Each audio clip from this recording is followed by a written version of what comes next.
It never, ever fails. Welcome. It is Eric Erickson here. It never fails. The moment the radio show goes live, the guy with the leaf blower decides to get close to the house. Welcome. The phone number, if you want to be a part of the program, 877-97-ERIC, 877-973-7425. We must begin today with the New York Times, which has decided that we need to tear down Mount Rushmore. The New York Times, it is bad. Now, here's the thing. When Barack Obama went to Mount Rushmore to give a campaign or political speech of some kind, the New York Times kept its mouth shut. The New York Times had no problem when Barack Obama went to Mount Rushmore.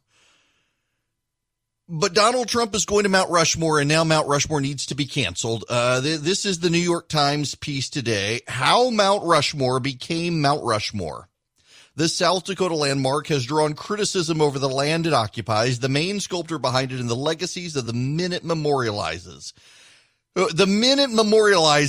George Washington, Thomas Jefferson, Teddy Roosevelt, and Abraham Lincoln. This year, for the first time in more than a decade, there will be a major fireworks display to commemorate Independence Day at the Mount Rushmore National Memorial. The sculpture features the faces of four American presidents, Washington, Jefferson, Theodore Roosevelt, and Lincoln, carved into a granite slope over the Black Hills of South Dakota. In the 8 decades since the carving was completed, it has never been without controversy, except when Barack Obama went there.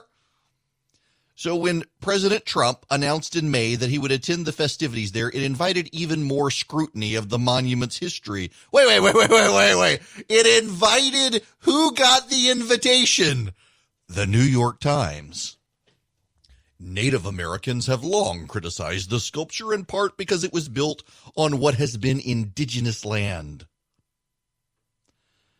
And more recently, amid a nationwide movement against racism that has toppled statues commemorating Confederate generals and other historic figures, some activists have called for Mount Rushmore to close. The sculptor's four faces, that's the subtitle that we're about to get into. The four faces of the sculptor. During the 1920s, a historian in South Dakota, Doan Robinson, was mulling ideas for a monument that would draw tourists to his state. Mr. Robinson originally envisioned a sculpture memorializing figures of the American West, such as Lewis and Clark, problematic people now, or the Oglala Lakota leader Red Cloud. But the sculptor, who was ultimately chosen for the project, Gudson Borglum, settled on a concept to pay tribute to four former commanders-in-chief. He picked four presidents he thought represented major accomplishments in the American story. Before he was recruited to create Mount Rushmore, Mr. Borglum had been involved with another project, an enormous bas-relief at Stone Mountain in Georgia, memorializing Confederate leaders. The Georgia angle rears its head. It was eventually completed without him, but Mr. Borglum formed strong bonds with leaders of the Ku Klux Klan and participated in their meetings, in part to secure funding for the Stone Mountain Project. He also espoused white supremacist and anti-Semitic ideas. You mean like Louis Farrakhan, who you people are okay with? According to excerpts from his letters. Yeah, I mean, the Louis Farrakhan anti-Semitic stuff. And, you know, Ice-T now, apparently. Someone's called Ice-T out for his anti-Semitic comments. And dude's famous and still gets all sorts of attention. After the sculpting of the Black Hills Monument began in 1927, a women's rights advocate named Rose Arnold Powell fought to include a likeness of Susan B. Anthony, because of course she did. She enlisted Eleanor Roosevelt, who wrote with support of the idea. He opposed it, and a congressional bill to add Anthony's face stalled after the House Appropriations Committee said funding would be limited to the work already in progress. Work on the massive monument was arduous, spanning 14 years of dynamite and jackhammering. The project slogged on through the Great Depression and the beginning of World War II. On and on and on and on we go. An early plan to carve the presidents down to their wrists was scrapped. The project was finished in 1941. Highways were built. Road tripping became a national pastime. Mount Rushmore cemented its place as a must-watch place. Independence Day fireworks became an annual draw to the monument beginning in 1998. Under which president? That would be a Democrat. They were stopped in 2010 because of wildfire concerns. And then, of course, there's the American Indian stuff. And here we go. Listen to this one. And although Lincoln was behind the Emancipation Proclamation, a move some have characterized as reluctant and late. Some have, probably the reporters. He has been criticized for his response to the so-called Minnesota uprising in which 300 Native Americans were sentenced to death by a military court after being accused of attacking white settlers in 1862. Lincoln said he found a lack of evidence in most of the cases and reduced the number of condemned to 38 who were hanged. Okay, wait a second. So we're going to tear down Mount Rushmore now. See, this, my friends, gets to the point I was making yesterday. The New York Times wants to tear down. This is what the Taliban does. This is what the Islamic radicals have done. And now you've got a major American newspaper whose building is built on land swindled out of the Indians by the Dutch, calling for the destruction of Mount Rushmore, essentially, because Mount Rushmore was built on Native American land and Abraham Lincoln himself was problematic. This is a religious experiment of religious fundamentalists leading the New York Times, who doesn't even want to account for their own sins. When is the New York Times going to reimburse the Indians who were swindled out of the land on which the New York Times building is built? Is the New York Times going to tear down its own building? And this gets me full circle to where I was yesterday. Here's the problem for the left. As I mentioned yesterday, have you ever played with an electromagnet? It's got wires. The one I remember distinctly when I was in sixth grade in Mr. Middlebrook's class. It was blue cylinders with magnets in the middle, and you could touch them. I mean, nothing would stick. I mean, you could just pull them apart like this. I'm bouncing my hands back and forth with each other on fingertips in the camera for those of you not watching a live stream of it. The moment you put electricity on both sides, the whole thing would clamp together and you could not pull it apart. It was so impressive. You absolutely, as long as there was electricity there, you could not pull this sucker apart. And it stuck the magnet together. Donald Trump is the electricity for the electromagnet of the Democratic Party. The moment Donald Trump goes away, the Democrats have big trouble. That electricity goes away from the Democratic Party and everything falls apart. Donald Trump galvanizes them. See, most people in the United States of America would abhor the idea of tearing down Mount Rushmore. Most people in this country actually don't support tearing down statues of George Washington and Thomas Jefferson. We can quibble on the Confederates, but among the Union side and the founders of this country, no one really has a problem except for millennial white hipsters in Seattle and New York City who work at the New York Times. They are the American Taliban. And when Donald Trump goes away, they will be a minority within their own party. Right now, they can do what they're doing because everyone is so focused on Donald Trump and blames Donald Trump. But the moment he goes away, they become fringe voices again. But the Democratic Party is being hijacked by them. Alexandria Ocasio-Cortez getting more and more prominent position within the Democratic Party. The Democratic Party giving voice to this idea. Elizabeth Warren trying to harness it as well. You know, eventually the revolution comes for the revolutionaries. Ask Robespierre. Oh, wait, you can't. They beheaded him. They will come for the radicals after the radicals first come for them. Right now, the radicals on the Democratic side are coming for all of us. And this, I think, does play into the president's hand. If the president can just be careful with this stuff, for Pete's sake, if he can be focused and careful with this stuff, the president can use this as a winning issue. But he's got to focus on it.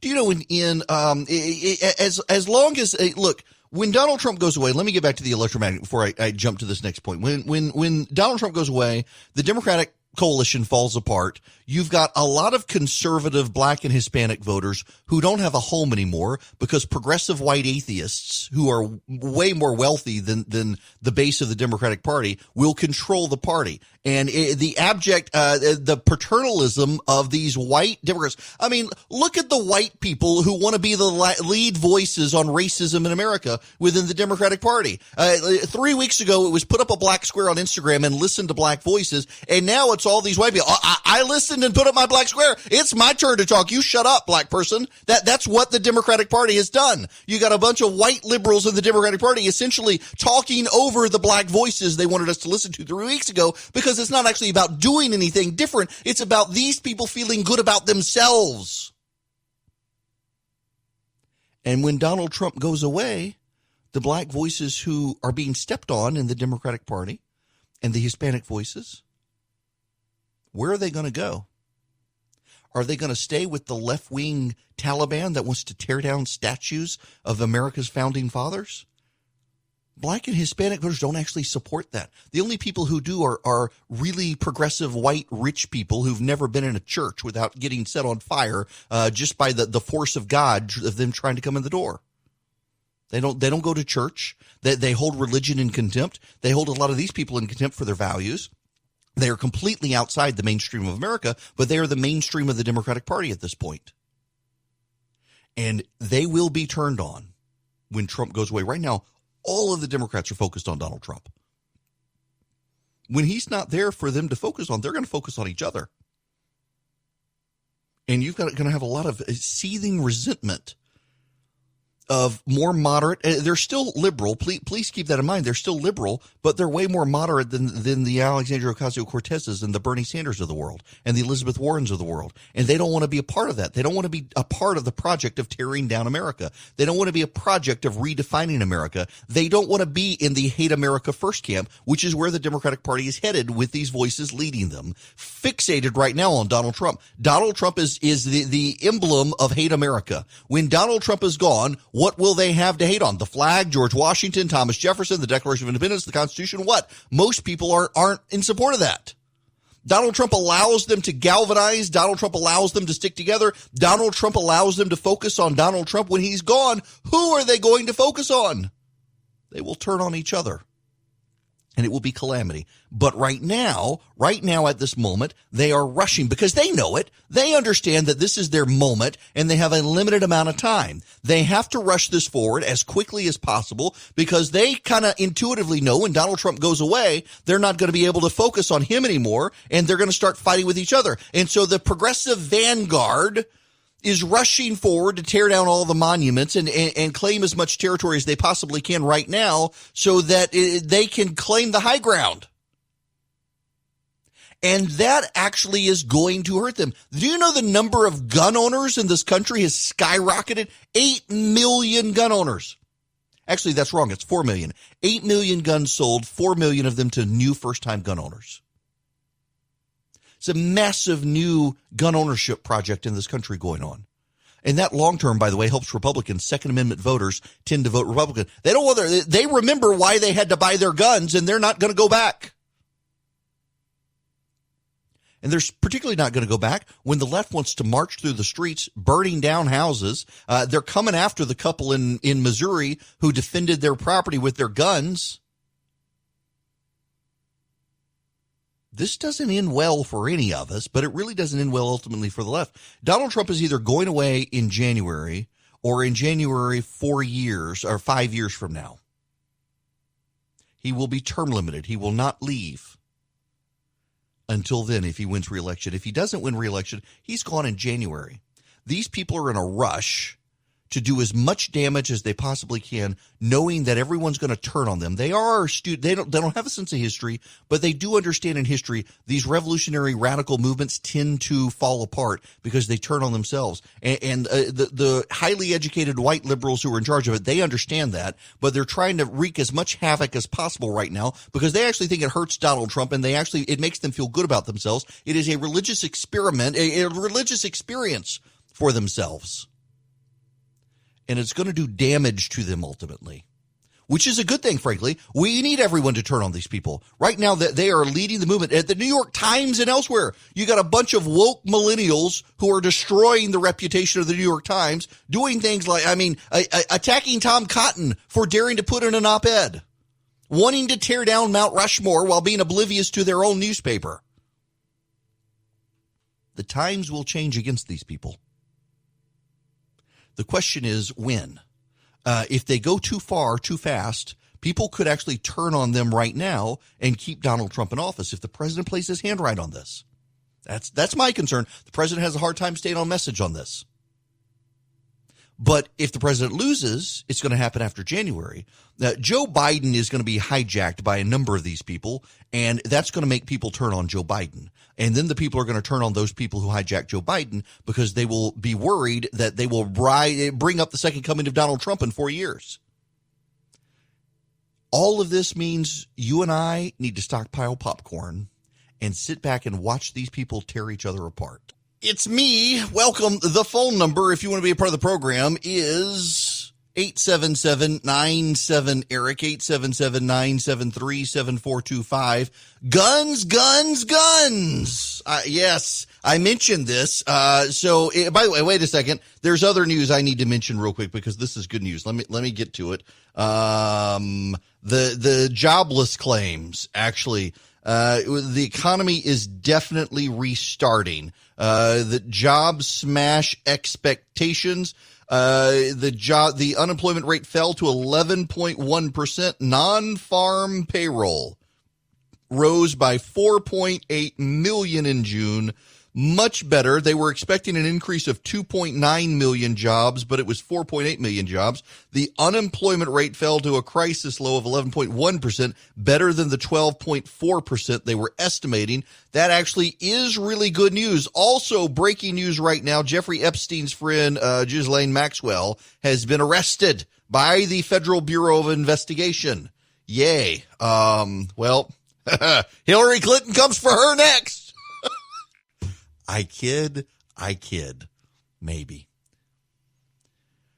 Job claims are great, but yeah, the other data that's out there, I mentioned it in the last segment, over 8 million new gun purchases in the United States in 1 month. That sets a record. Poor old Piers Morgan. You remember Piers Morgan. He's crying. Piers Morgan is crying. He's upset about he's upset about all of this. Piers Morgan it's just too many guns in America now. Too many guns. I personally think it's a great thing.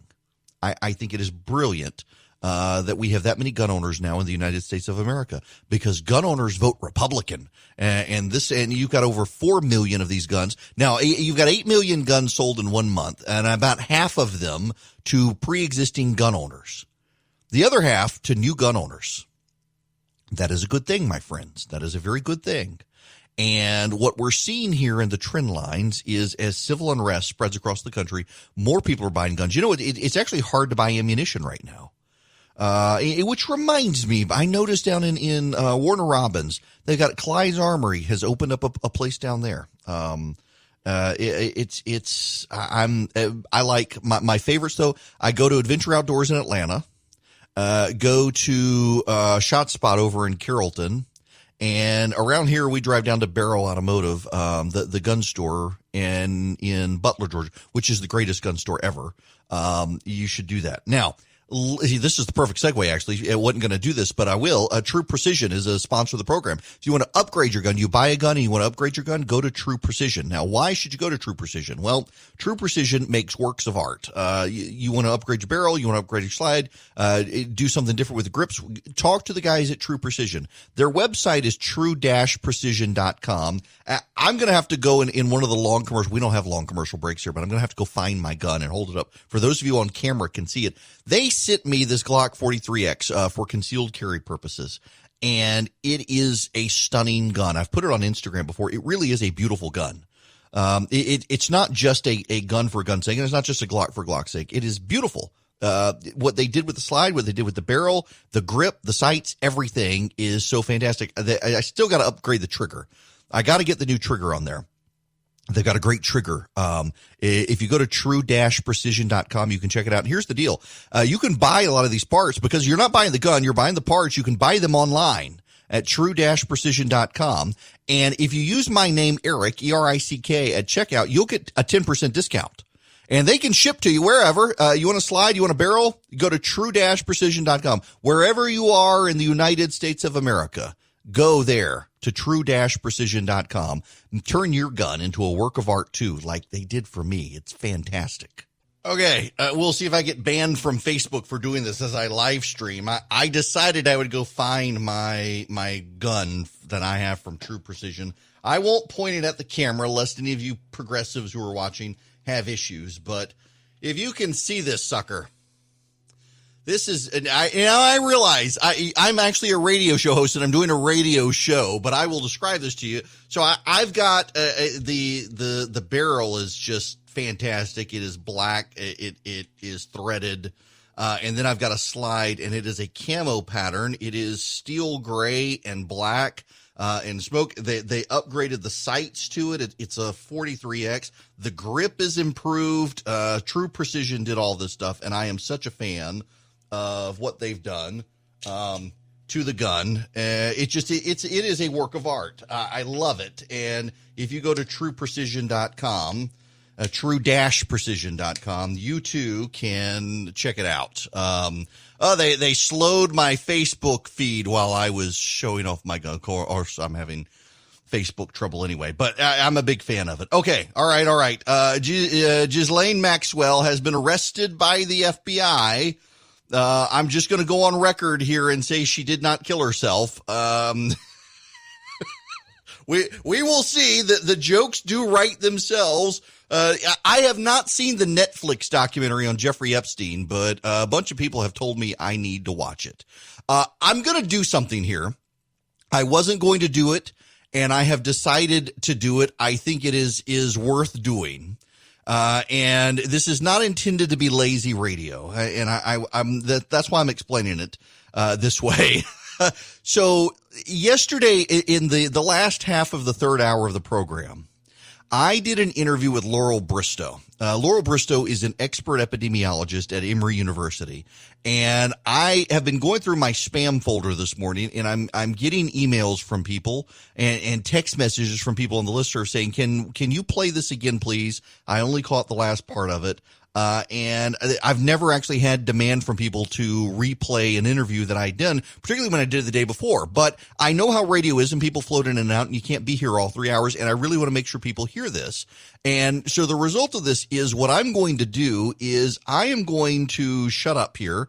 And I want to replay this interview with Laurel Bristow that I did in the third hour of the show yesterday, because it really was a good interview and she makes a lot of sense. She is an expert epidemiologist, and I did ask the question that every single one of you want an answer to. Should we reopen schools in the fall? She's got an answer to this. So I know some of you heard it because you're loyal listeners and you stayed for all 3 hours. Many of you have to float in and out, but I absolutely want you to hear this. So my wife is a huge fan of my next guest, wants to go ride motorcycles with her. She is an epidemiological researcher at Emory University. She is an epidemiologist. She has been to one of the most beautiful places on planet Earth, Zanzibar, which makes me really jealous. And she actually knows what she's talking about. I just pretend to, but she actually does. Joining me is Laurel Bristow. Laurel, thank you so much for taking the time out to do this. Of course. Thank you so much for inviting me. Yeah, and my wife, she wanted to be in here, but I realized I don't have a headphone jack for her, so she can't listen. But she says she really wants to ride motorcycles with you. She sews, she rides motorcycles. She's awesome, and she thinks you are. I would love that. I would love to go ride motorcycles with her. Well, I will let her know for sure. Okay, so I tell my audience all the time, I try to bring them the latest data, and I realize, particularly among conservatives, there's a lot of skepticism of the news and the like, but you've got all of these politicians want people to wear masks. You've got Slovenia, Taiwan, Singapore, Japan, South Korea, and now the Czech Republic, which had a big beer bash yesterday, having had everyone wear masks. Their countries are going back to business because they've worn masks. Can you, as an epidemiologist, talk about the necessity of wearing masks?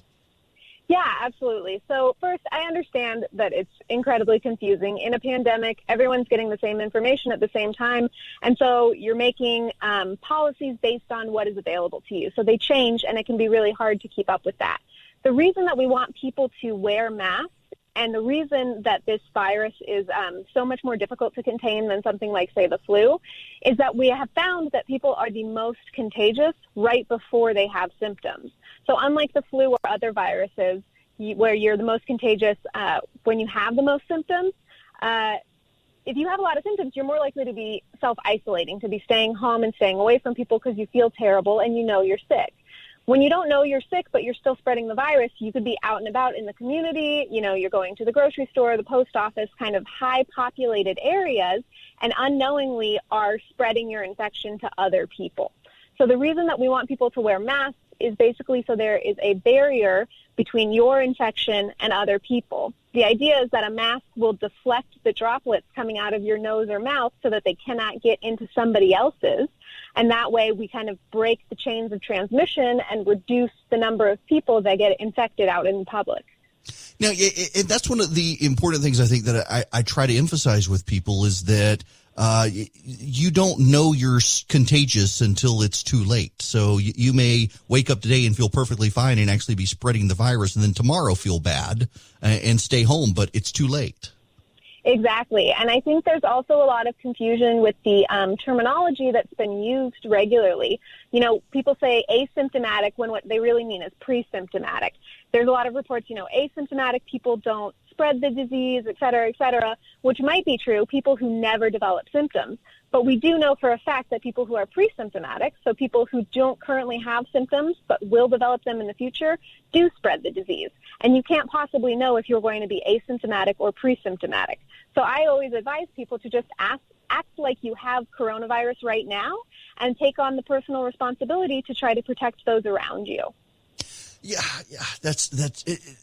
One of my frustrations is this whole you just be a good neighbor to people and assume that, like my wife has lung cancer. I don't want her out and about with people who've decided their liberty requires them to not wear a mask when they could get my wife sick even if she wears a mask.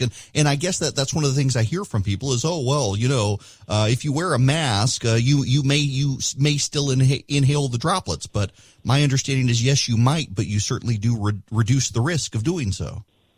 Yeah, absolutely. It's all about reduction. The more people that we can get to wear masks, the less virus will be circulating out in public. So even if masks aren't perfect at protecting you personally, which of course they are not, especially cloth masks, and they're not completely perfect at blocking the virus from getting out of someone, the point is that any percentage that we can reduce transmission, we want to take, because there are going to be people who are going to be seriously affected by this. People like your wife are, immunocompromised and extra susceptible to having really poor outcomes. And, I just think it's a personal duty and a personal obligation to try to protect everyone as best as your ability. If it's difficult for you to wear a mask, try to make other accommodations. I like to tell people, you don't have to wear a mask, but you also don't have to go out and don't have to go to restaurants and don't have to be around people. Like anything that people can take on to try to limit the spread, we really encourage that, because it is really just like all of us against this virus, and it shouldn't be us against each other.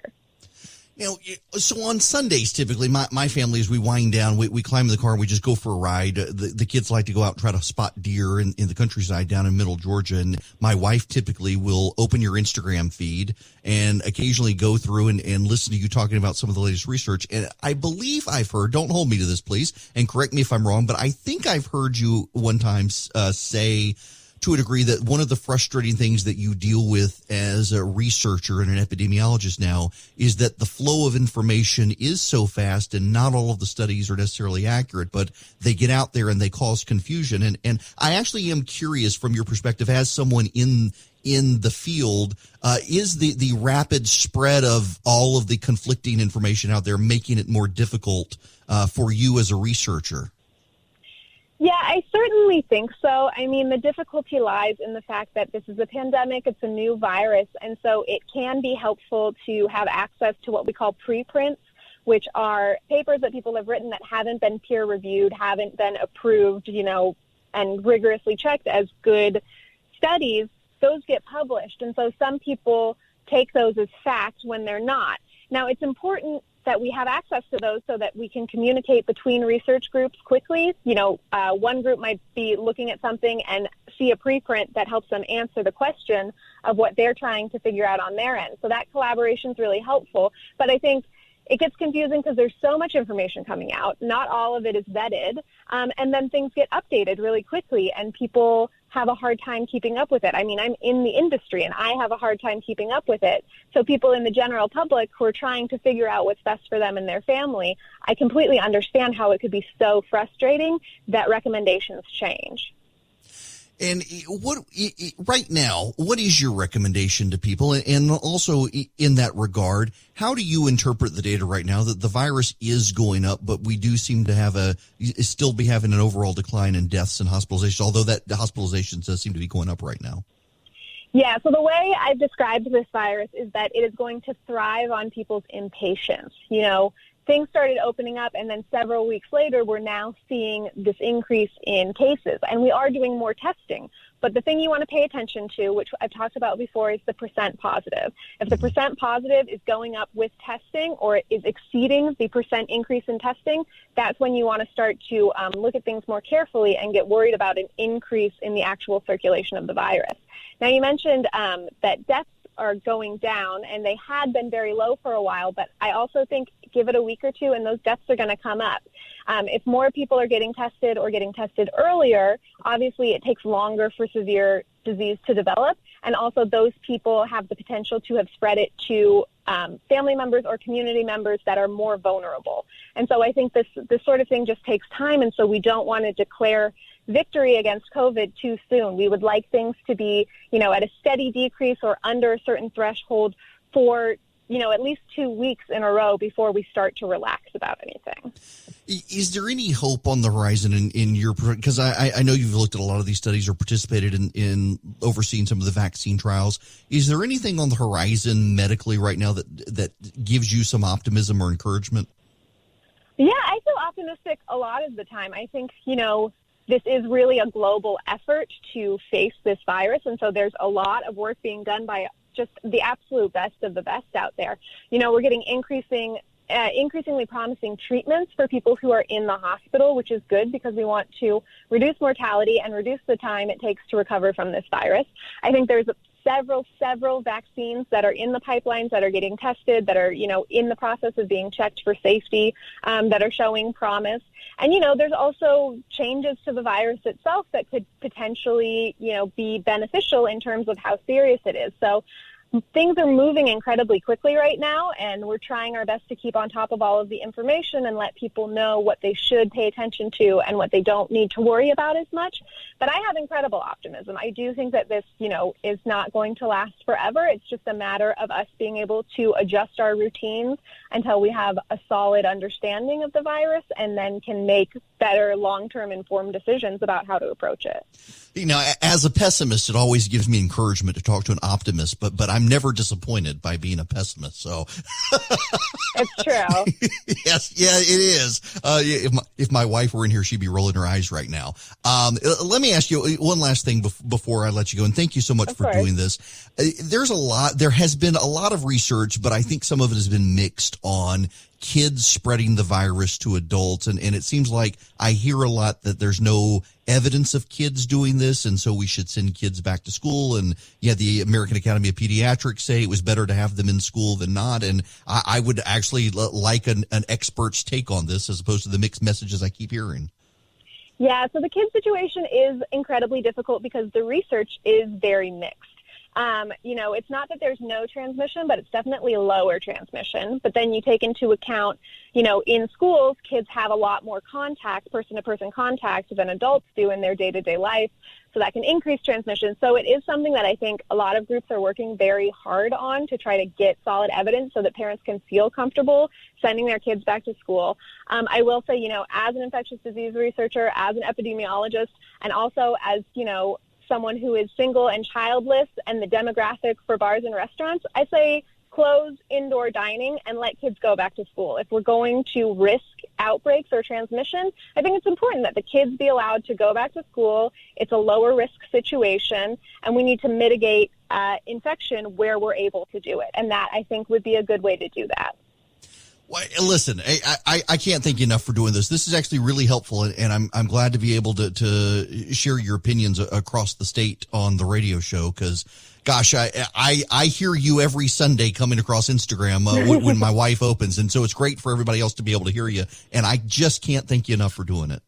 Well, I really appreciate the opportunity. I'm glad that you reached out to me, and I'm happy to be able to give people solid information in kind of a crazy time with information overload. Well, if you see this tattooed lady from Middle Georgia pull up on her fat boy and want to go for a motorcycle ride, that's my wife, and she's safe. Wonderful.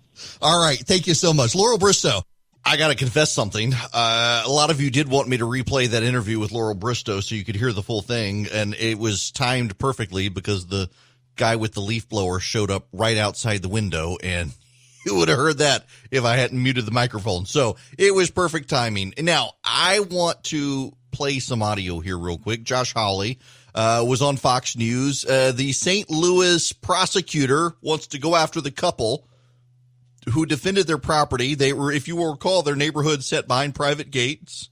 The protesters crashed through the gates and were saying they wanted to burn down the houses, and that couple stood out on their front lawn with their guns to keep the protesters away. It worked.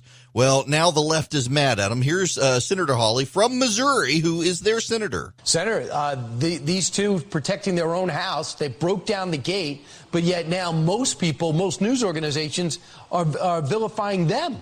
It's an incredible thing to see, Brian, especially when you consider that this same St. Louis prosecutor has had dozens and dozens of violent criminals referred to her by the St. Louis police, and she hasn't prosecuted any of them. She hasn't even charged any of them. She's turned them back out on the streets.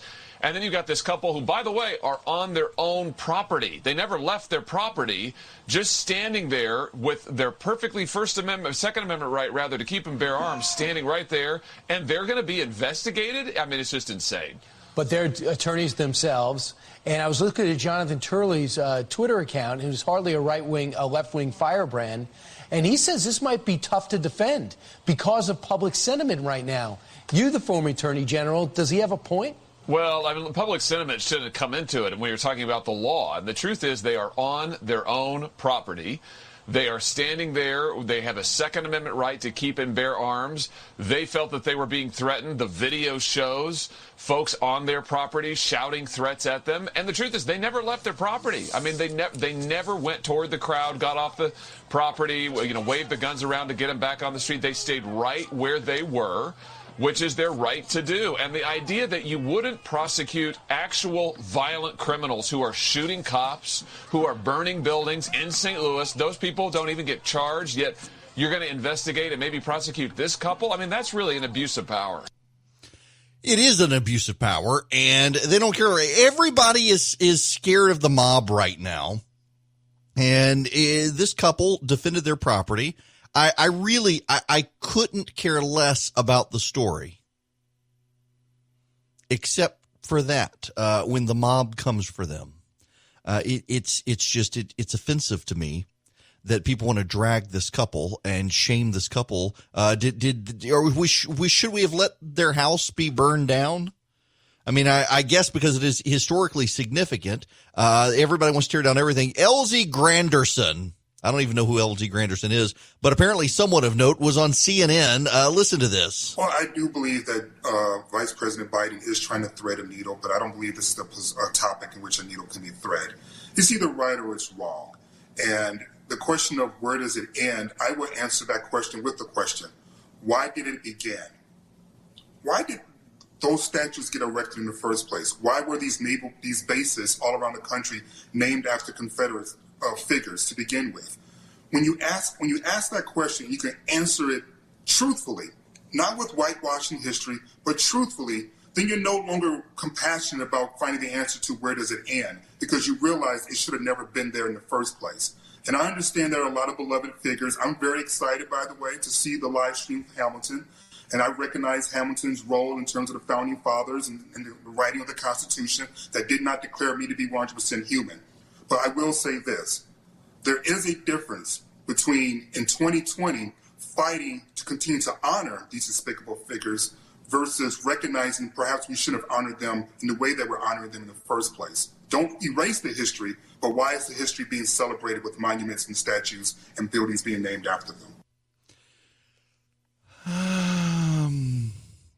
Y'all, we're having a problem in this country. And when people want to target the founding fathers of this country, what they're targeting is the founding of this country, which everyone agrees was not perfect, but it set an ideal standard. Even Jefferson recognized this. It was setting an ideal, one that everyone knew we weren't really living up to, but one that we could strive to live up to. And tearing down the monuments to our founders is something every single person, regardless of race, creed, or religion, should oppose. We are, whether they want to admit it or not, whether anyone wants to acknowledge it, we are the greatest country on planet Earth. We are unique in human history in that we are a nation that was not founded on blood and soil, but a nation founded on ideals. You can read those ideals for yourself, and you yourself can strive to live up to them and call on others to live up to them. And instead, what the left wants to do now is tear it all down and start over. These are radicals who need to be stopped. I learned something new. You can get Quip toothbrushes at Target now. You can. My wife actually got one the other day, replacing her old one she's had for several years, and finally decided it was time to get a new one in a new color, which she got at Target. But if you want to check out Quip, you should, because my wife has one, my kids have them, I have them. I've had them for a while, and it actually is my favorite toothbrush. Why? Because it's like a toothbrush. You can tell it's designed by dentists and designers together because it's like a regular toothbrush. It's actually designed so you can get it to the back of your teeth and the back of your mouth without a giant brush head that causes problems in your mouth like some of the big rechargeable toothbrushes out there. Quip has a great brush head on it. It vibrates, cleans your gums, cleans your teeth. Every time I go to the dentist, they want to know if I'm whitening my teeth. No, I'm just using my Quip every day for 2 minutes, just like Quip says. You use it for 2 minutes. Every 30 seconds it pulses, so you can you can know to rotate it in your mouth. Now listen, I use my toothbrush twice a day. 2 minutes, just like the Quip says. It turns off after 2 minutes. You can redirect it in your mouth. It lets you know through pulses. And my dentist, my orthodontist, they think I'm bleaching my teeth. I'm not. I'm just getting a really good brushing with my Quip toothbrush. You can too. And every 3 months on a subscription basis, you can get a new brush head to keep your Quip toothbrush up to snuff. Now, if you go to getquip.com/Erickson right now, you'll get your first brush head refill pack for free. So you get your first brush head refill pack for free at getquip.com/Erickson. It's GETQUIP.com/Erickson, ERICKSON. It is the Good Habits Company, and it'll get you into the good habit of brushing your teeth. Hello. So this part of the program right now, well, welcome first. It is Eric Erickson here.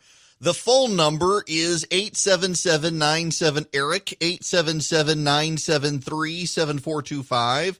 I've already had to send a middle finger emoji to my producer once today. We'll see how many more times it happens in the next hour. This part of the program right here is dedicated to Abby, the program director at WGAU in Athens. I don't know whether she's listening or not, but this is dedicated to her because I know where we follow each other on Instagram. I know where she has some passion directed, and we need to discuss this topic because her life is going to be upended unless you people change. She is going to be, I like to keep, so, this is the Eric Erickson show, and I do a show in the evening, and I have corporate overlords for my evening show on the radio in Atlanta. It's the one that actually pays me. I do this show entirely for free. I make no money off of the show. Yes, 3 hours of radio a day, and I haven't made a penny. but I love it. I could do this the rest of my life. My wife would get upset because eventually I do need to earn income from it. But man, I get up every morning. It is a blast. I love it. But I feel like the program directors of the various stations and the owners of the stations are somewhat my boss because they choose to take a risk with me and put me on their radio stations. Jeff Batten up in Habersham County and WCHM was the very first station to put me on all 3 hours. And then WRGA up in Rome put me on. But we started, our flagship station was in Athens, Georgia. Because Abby, the program director there, and Pete there, they took a chance on WGAU with this show. In fact, they run only the second and third hour of the show because they have a brilliant host who's on until 10 a.m., and we don't want to step on him. Tim Bryan is amazing. But my first week on the radio until WCHM in Clarksville picked me up, I did the first hour of the show, and no one could listen. And now I do 3 hours, and we've exceeded 15 stations. We're about to pick up another station. We're just a Georgia show. One day I want to be a national show. I love talking Georgia, and I don't want to give up Georgia. And I want to figure out a way to balance that. I live here. I want to be able to talk about it. But at the same time, I want to be a national syndicated radio show host. To do that, I got to keep the PDs happy. And I know Abby, who was the first PD to say we're going to take the show. I know where her passion lies. And it is with University of Georgia football. And so I have to tell you this and dedicate this to Abby. Wear a mask or no college football this year, writes Greg Bluestein at the AJC. And all he's doing is he's parroting the governor of the state of Georgia, a diehard University of Georgia fan, who on Wednesday launched a Wear a Mask tour. The governor of the state of Georgia is going around the state of Georgia telling you to wear a mask. He's not going to force you by power of law to wear a mask, but he wants you to do it. And this is the quote from the governor of Georgia. If people, especially our young people, don't start wearing a mask when they're going out in public and our numbers keep rising, it's going to be a tall task to have college football. If we hunker down right now, dig in the next 2 or 3 weeks, we can get this thing turned in the right direction. The governor of Georgia has embarked on a 7-city tour amid a troubling increase in coronavirus infections and hospitalizations around the state. Recent data shows a spike of cases of the disease among young adults in Georgia, protesters and partiers. The governor does not want to force people by order of law to wear masks. The city of Savannah has become the first city in the state to order people to wear masks. The governor says he just wants to strongly encourage people to do it. The state of Georgia is one of 5 football programs in the nation that wants a full college football season. But we set a record last week with 11,000 new cases of coronavirus. 3,000 new cases of the disease came on Wednesday, shattering the single-day record of 2,225 set this past Sunday. According to the governor, people have let their guard down. We're moving in a positive direction. Summer hit. People were itching to get out after weeks or months of being shut down, not only in this state, but everywhere. And people got lackadaisical, according to the governor. And college football may have to not happen. They're not going to do college football if you people don't wear masks. He's not going to make you, but you're going to ruin Abby's college football season. If you don't put a mask on, and it's not just her, it's your family too. I see all you people around Middle Georgia with your UGA stickers on the car, and you don't care about baseball or basketball or track or badminton or tennis or whatever other non-sport sports they play. You care about football. We all care about football. And if you don't put your mask on, we're not going to have college football. You don't have to believe the governor. You don't have to believe Greg Bluestein. You don't have to believe me. You don't have to believe the expert Laurel Bristow from Emory University. Here's someone else to talk about it. Speaking of COVID-19, Goldman Sachs put out a model yesterday saying that if there is universal masks, it would be a net positive for GDP. We know the IHME model says that if there were universal masks, that it would be beneficial, it would save lives. So if there is an economic benefit, sir, and there is a public health benefit, sir, why not go forward and say there should be mandatory masks all across this country? Well, I don't know if you need mandatory, because you have many places in the country where people stay very long distance. You talk about social distancing, but I'm all for masks. I think masks are good. I would wear, if I were in a group of people and I was close. You would wear one? Oh, I would. Oh, I have. I mean, people have seen me wearing one. If I'm in a group of people where we're not, 10 feet away, but usually I'm not in that position, and everyone's tested. Because I'm the president, they get tested before they see me. But if I were in a tight situation with people, I would absolutely. You think the public will see that at some point?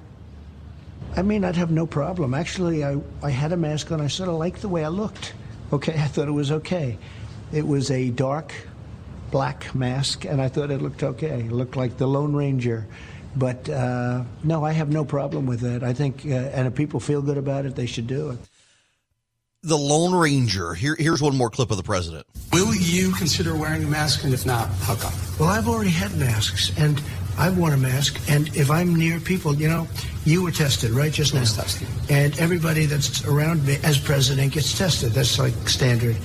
And I keep distances. I'm, supposed to keep a distance, and I keep distances. But if I needed a mask, if I was in a crowd, a lot of people and everything else, I'd wear them. I have no problem with a mask at all. And I tell people I have a different kind of a life. Being president, you have a little bit of a different life. You're not that often. I don't think it makes sense when you walk up. I see Biden walking up on a stage where there's nobody around, and the audience is 25, 30, 40 feet away. Not too much of an audience either, by the way.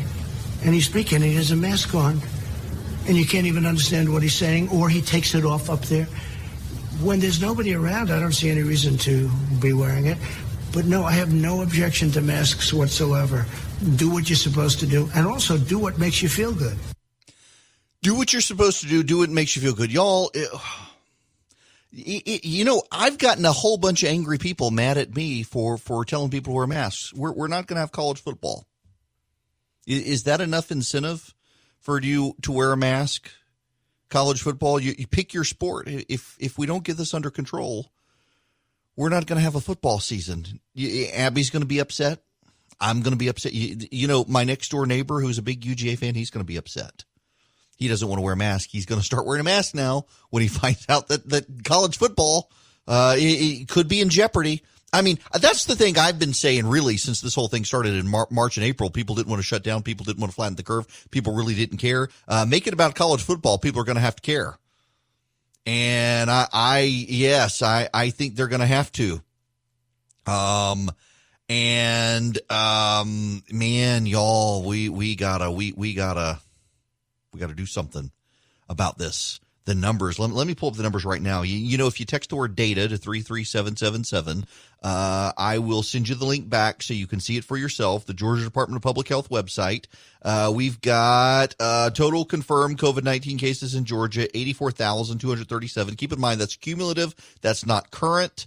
We've got, let's see here, the number of cases. So let's see. We had on the 15th, 1,641, the 16th, 1,553, the 17th, 1,583, the 18th, 1,543, the 19th, where's the 19th? Oh, the 19th skyrocketed. That's why 1,627. Get over to the 22nd, 2,708. 1,818 on the 24th, 1,883 on or 583 on the 26th, and it just keeps going up. The trend line just skyrocketing.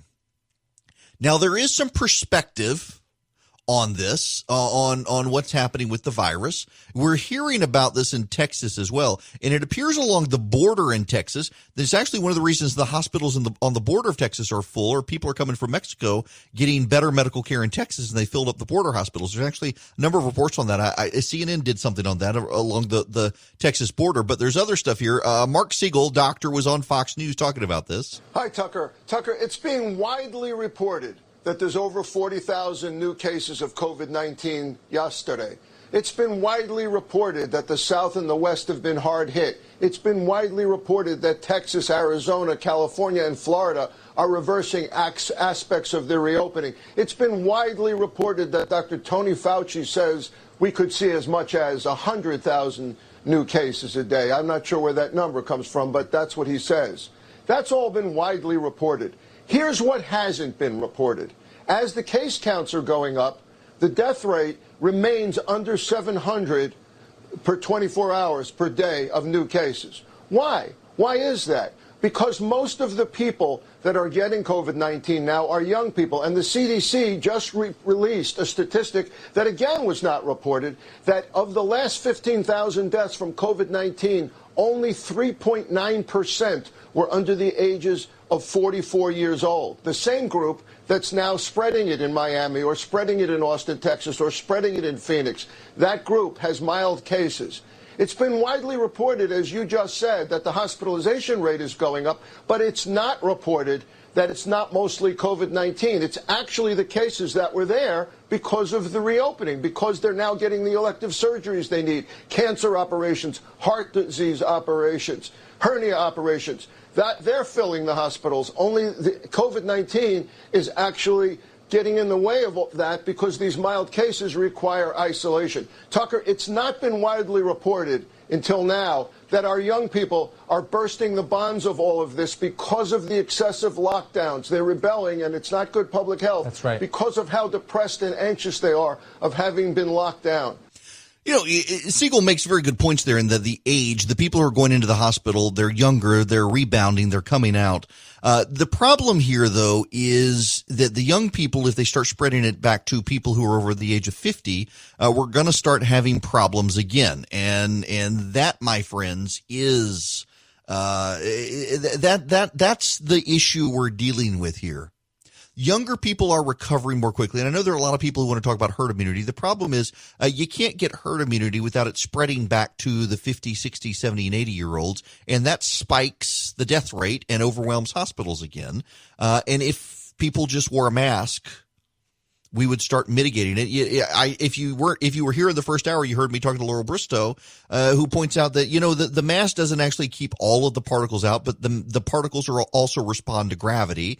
And when you wear a mask, it blocks the particles from spreading directly forward and pushes them with airflow up or down. And if they go up, they come down. And if they go down, they just go down. And they don't spread out into the open. And that's the purpose of the mask. It keeps you, not knowing you have the virus, from transmitting it to other people. And it keeps other people, it minimizes their risk of inhaling the particles. Doesn't get rid of it altogether, but it certainly improves it. And now you got the governor of the state of Georgia saying college football season could be at an end before it even begins unless people do the right thing and start putting on the mask. And I would really like to see college football. So please, let's put on masks when we're going to the grocery store and the like. Listener Trey, he sent me an email. Wear a mask for Abby and for UGA. Yes, I agree. Wear a mask. And maybe we can have football season. That's the only thing listen, we got to find common ground somehow or another, folks. And if we could find common ground by watching the SEC dominate the rest of the nation yet again, that is what we need to do. I got to play you some audio from Bill de Blasio, not a brilliant guy. Bill de Blasio is the mayor of New York who has a real hatred of religious Jews in New York City. I mean, the man really does. I don't understand why he is so hateful to Orthodox Jewish believers, but he really has a thing against Orthodox Jews in New York City. He has repeatedly sent the police to harass them. It is really scary how the national media has turned a blind eye to this guy. They're so fixated on Trump being the next Hitler. We got a guy in New York City who wants to round up all the Jews and arrest them, and he's been doing this, sending the police to harass them. It's horrifying. Now listen to this. I want to ask you about a court decision from last week. A federal court ruled that you and Governor Cuomo violated the Constitution by restricting religious services during the lockdown of the pandemic. The court said you openly discouraged religious gatherings and threatened religious worshipers and sent a clear message that mass protests are deserving of preferential treatment, essentially saying that you treated the protesters who were on the streets differently than the religious gatherings that were on the streets. Your reaction? No, just wrong. We worked with the religious leadership of this city for months. Cardinal Dolan in the Catholic Church and so many other religious leaders who were in full agreement that it was not time to bring back religious services because of the danger it would cause to their congregants. The protests were an entirely different reality, a national phenomenon that was not something that the government could just say, go away. It's something that really came from the grassroots and obviously had profound meaning, and we're all acting on the meaning of those protests. But it's really apples and oranges. Our religious leaders were the first to say it was not time to bring back services. Now we're doing it carefully, smartly. So I think that decision profoundly misses what the very religious institutions themselves were saying. It's just, it's striking to see most of the media, and it's good to have him being pushed on some of these questions. It really is striking to see, though, how so much of the media wants to ignore what he's done he's locked them out of parks. He's gone to synagogues and rounded them up. And then he says, well, for example, it was just a couple of weeks ago when de Blasio was asked about it in New York City, why he was shutting down religious services of Jews who were gathering in parks outdoors to worship versus the protesters. Well, we've had a 400 years of discrimination in this country against black people. It's completely different. It's like, do you know the history of the Jewish people, Bill de Blasio? Anti-Semitism on the rise in this country. Apparently some media outlet has pointed out some of the anti-Semitic statements made by what's that guy, Ice-T, the actor rapper, and his lawyers are threatening to sue now for pointing out his history of statements. Man, y'all, we got some problems, and here's my real frustration on this: is the media has become all about get Trump. The media has willfully decided to ignore any story that could paint the left in a bad light as much as they possibly can. There are some they can't help but do. But as much as they can, they want to make it all about Trump. And, when they do these stories about the left, tearing down statues of George Washington, of Catholic priests who protected the Indians from Spanish slave traders and all that, they always make it about Donald Trump. It's Donald Trump's fault this is happening to the left. According to the media, it is Donald Trump's fault. The media is profoundly broken. It is profoundly upended. And they have joined cancel culture to shut down the right. And honest to goodness, that's going to come for the media. People are going to turn on the media on this stuff. Tucker Carlson, I don't agree with Tucker on everything, but I do think Tucker has his pulse on the public in a way a lot of people don't. In that he really does recognize that a lot of Republicans are caving to the mob instead of standing up to the mob, and that may get them short term, but long term, the mob is going to come for them too. They might as well take a stand on this stuff. They might as well take a stand against the mob, and too many of them don't want to. The mob will come for them. You're not going to negotiate with the mob. Somebody knows that? Mark Zuckerberg at Facebook seems to be the only one who gets it. Hello there. I didn't want to do this. Just one more thing before I get on to other stuff. It is irresponsible when I talk about the media and the irresponsibility of the media. I personally find it highly irresponsible that members of the media want to shame people for going to the beach during this crisis of the virus and refuse to shame the pride marchers and refuse to shame the protesters and refuse to shame the rioters. You're going to shame people for socially distancing on the beach, and you're not going to do that for everyone else. And by the way, they are clustered around clustered around individually, keeping their distance in their personal family tents on the beach. They're not transmitting the virus. There's actually no evidence that people are transmitting the virus, staying in clusters together of families on beaches. And there's actually more evidence that the protesters and rioters, every day now, more and more comes out from contact tracing that didn't exist a week ago. The media has refused to expand the story. A week ago, there really wasn't evidence from contact tracing or anything else that all the protests were spreading the virus. We are a week removed from that, and in contact tracing, we can find more and more around the country, including right here in Georgia, protesters spreading the virus. And the media doesn't want to talk about that. No, we've got to move on to the beaches. That was old news. That's irresponsible, and that is why people don't trust the media on this, and that is why so many people, I get, are skeptical of when the media tells you wear masks and things like that. It's irresponsible. Let me tell you something else that's irresponsible.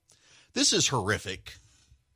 I want to read you this from the Atlanta Journal-Constitution. Chelsea Prince, a former Troup County commissioner once called a prolific collector of child pornography, will have a chance to spend the rest of his 1,000-year prison sentence on parole.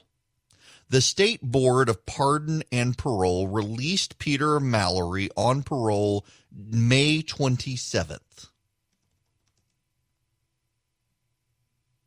3 weeks after an appeals court found the sentence for his conviction was appropriate. District Attorney Herb Cranford said he opposed the decision but was powerless to stop it. Cranford on Tuesday released a statement explaining his opposition after he said several members of the Troup County community expressed concern over Mallory's release. Mallory, 72, former owner of LaGrange television station WCAG-TV, was convicted of 60 counts of sexual exploitation of children, 3 counts of invasion of privacy, and 1 count of tampering with evidence in December 2012 after a 3-week trial. He was charged as a result of a LaGrange Police Department investigation initiated in February of 2011. According to prosecutors, police were alerted to more than 600 suspected child pornography files linked to a computer in LaGrange, which led them to the television station Mallory operated. More than 26,000 files of child pornography were seized. The evidence demonstrated that Mallory knowingly and intentionally sought out, gathered, downloaded, and saved these images and videos of children being raped, tortured, and sexually exploited, according to the district attorney Cranford, who had prosecuted the case. The invasion of privacy count stemmed from a hidden camera Mallory installed in his office that he used to secretly record young women. At sentencing a few months after the trial, Coweta Judicial Circuit Superior Court Judge Dennis Blackman called Mallory probably the most prolific collector of child pornography in the entire world. His conviction and sentence was affirmed by the Court of Appeals on May 7th.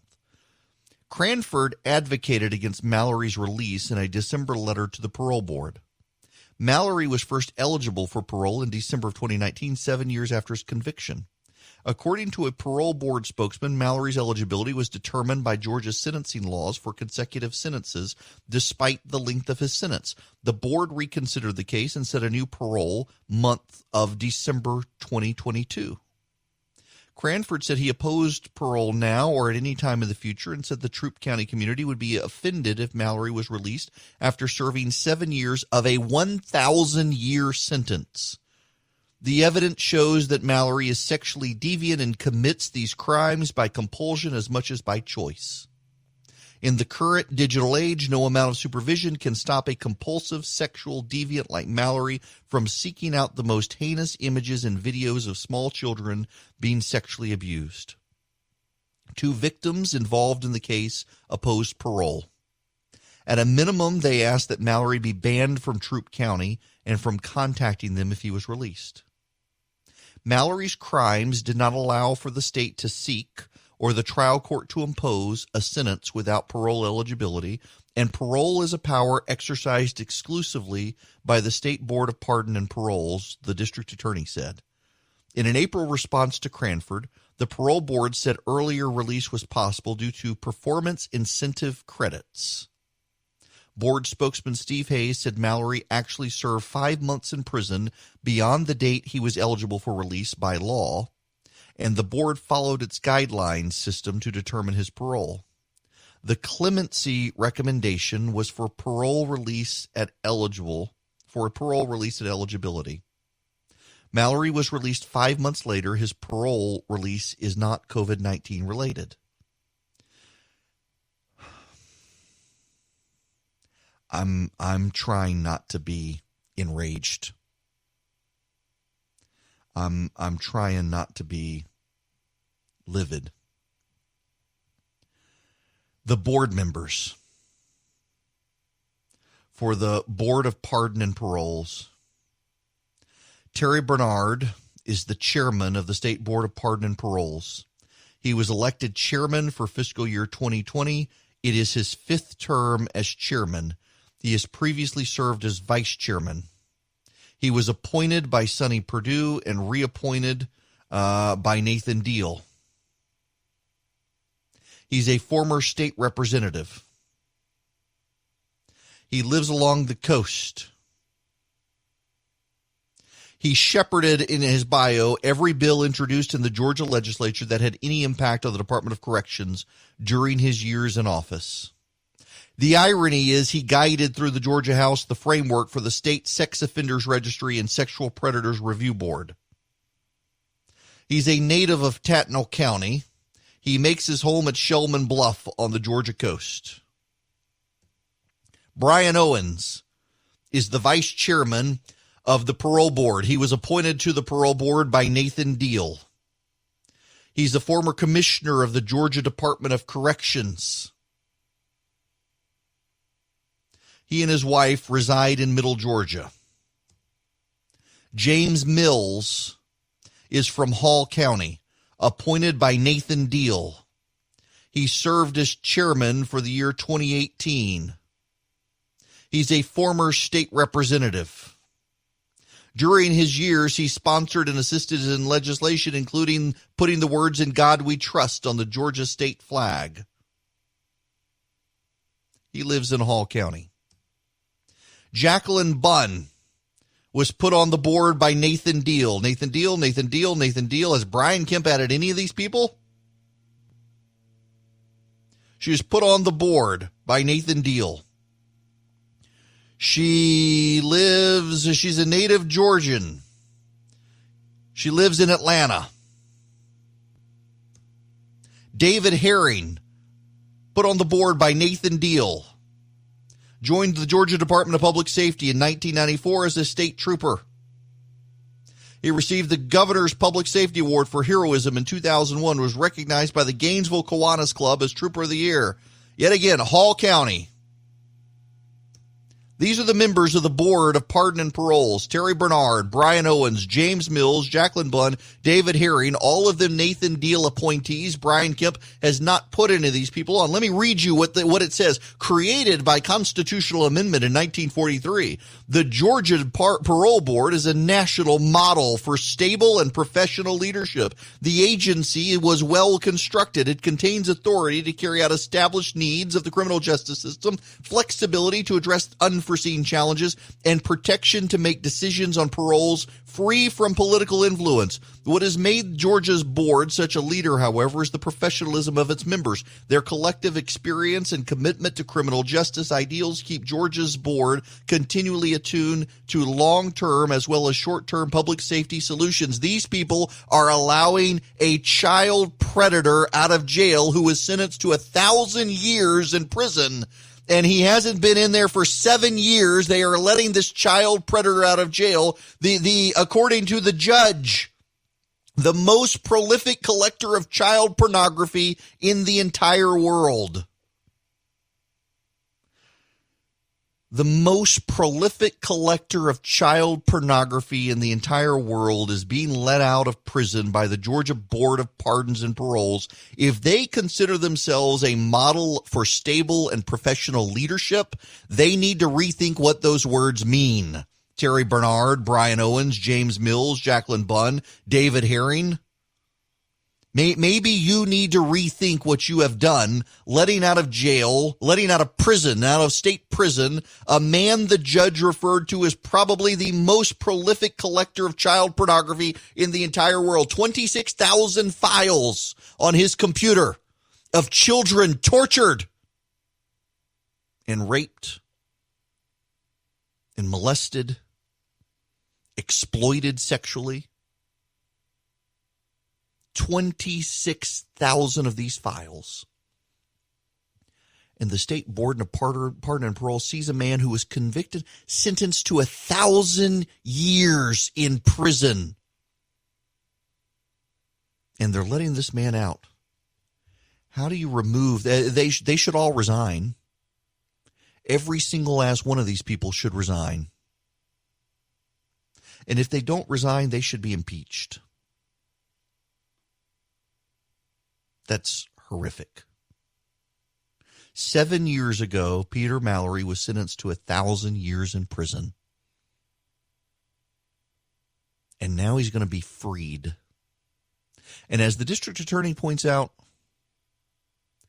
in an internet age, the evidence at trial showed that part of this was compulsion. Compulsion. It wasn't just choice. He's addicted. And he's going to have a computer. Oh, he'll be supervised. But do you really believe a man convicted and sentenced to prison for 1,000 years and only there for 7 is really going to learn his lesson? Particularly if there's evidence that there's compulsion on his part to do this?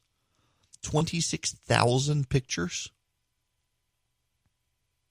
The Georgia Pardon and Parole Board members should all resign. They should resign or they should be impeached, whatever it is, to remove these people. They need to go. This is wrong. I am all about grace and forgiveness.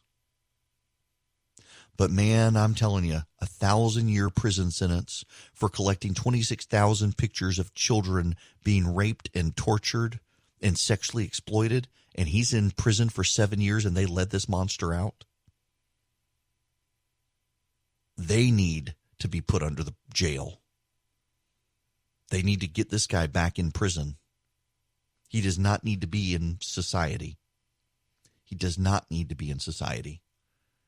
This is a screw up of a system that says it is a model for stable and professional leadership. This is outrageous. Where are our state legislators on this? Morally preaching. I'm sure they'll rush to the camera and say, I'm outraged by this, but there's nothing we can do about it. No, they need to do something about this. This is a total screw up. And if you're not outraged by this, you should be outraged by this. I assume you all, I am disgusted. I am genuinely, I really actually do want to throw up right now, thinking about what this guy did. 26,000 pictures. And they let him out after 7 years. That's not justice. That is not justice. This is horrible. Every single one of these people should resign. If they had character, they would. I dare them to defend this. I dare them to defend it. I want to do this one more time because, you know, I'm not into cancel culture.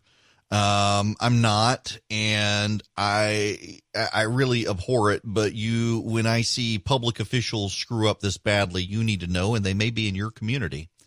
And given the listenership and the reach of this audience across the state of Georgia, you need to know the names of these people who let out a man. The judge who sentenced this man to 1,000 years in prison called him the most prolific collector of child pornography in the world.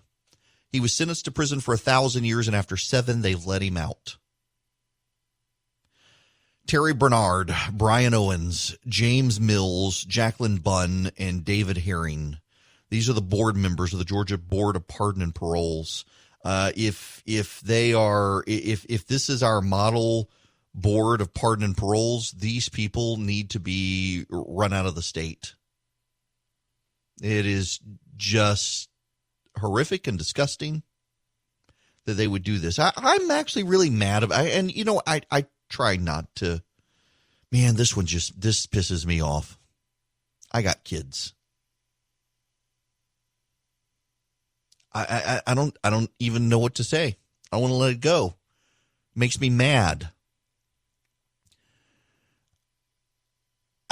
How do you do this? This is a system that fails. And you know, okay, you know, one reason this is enough to be mad at. And I debated whether or not to play you guys the interview or not. I'm frustrated by my interview with John. So I interviewed John Bolton yesterday about his book. I wanted to interview him.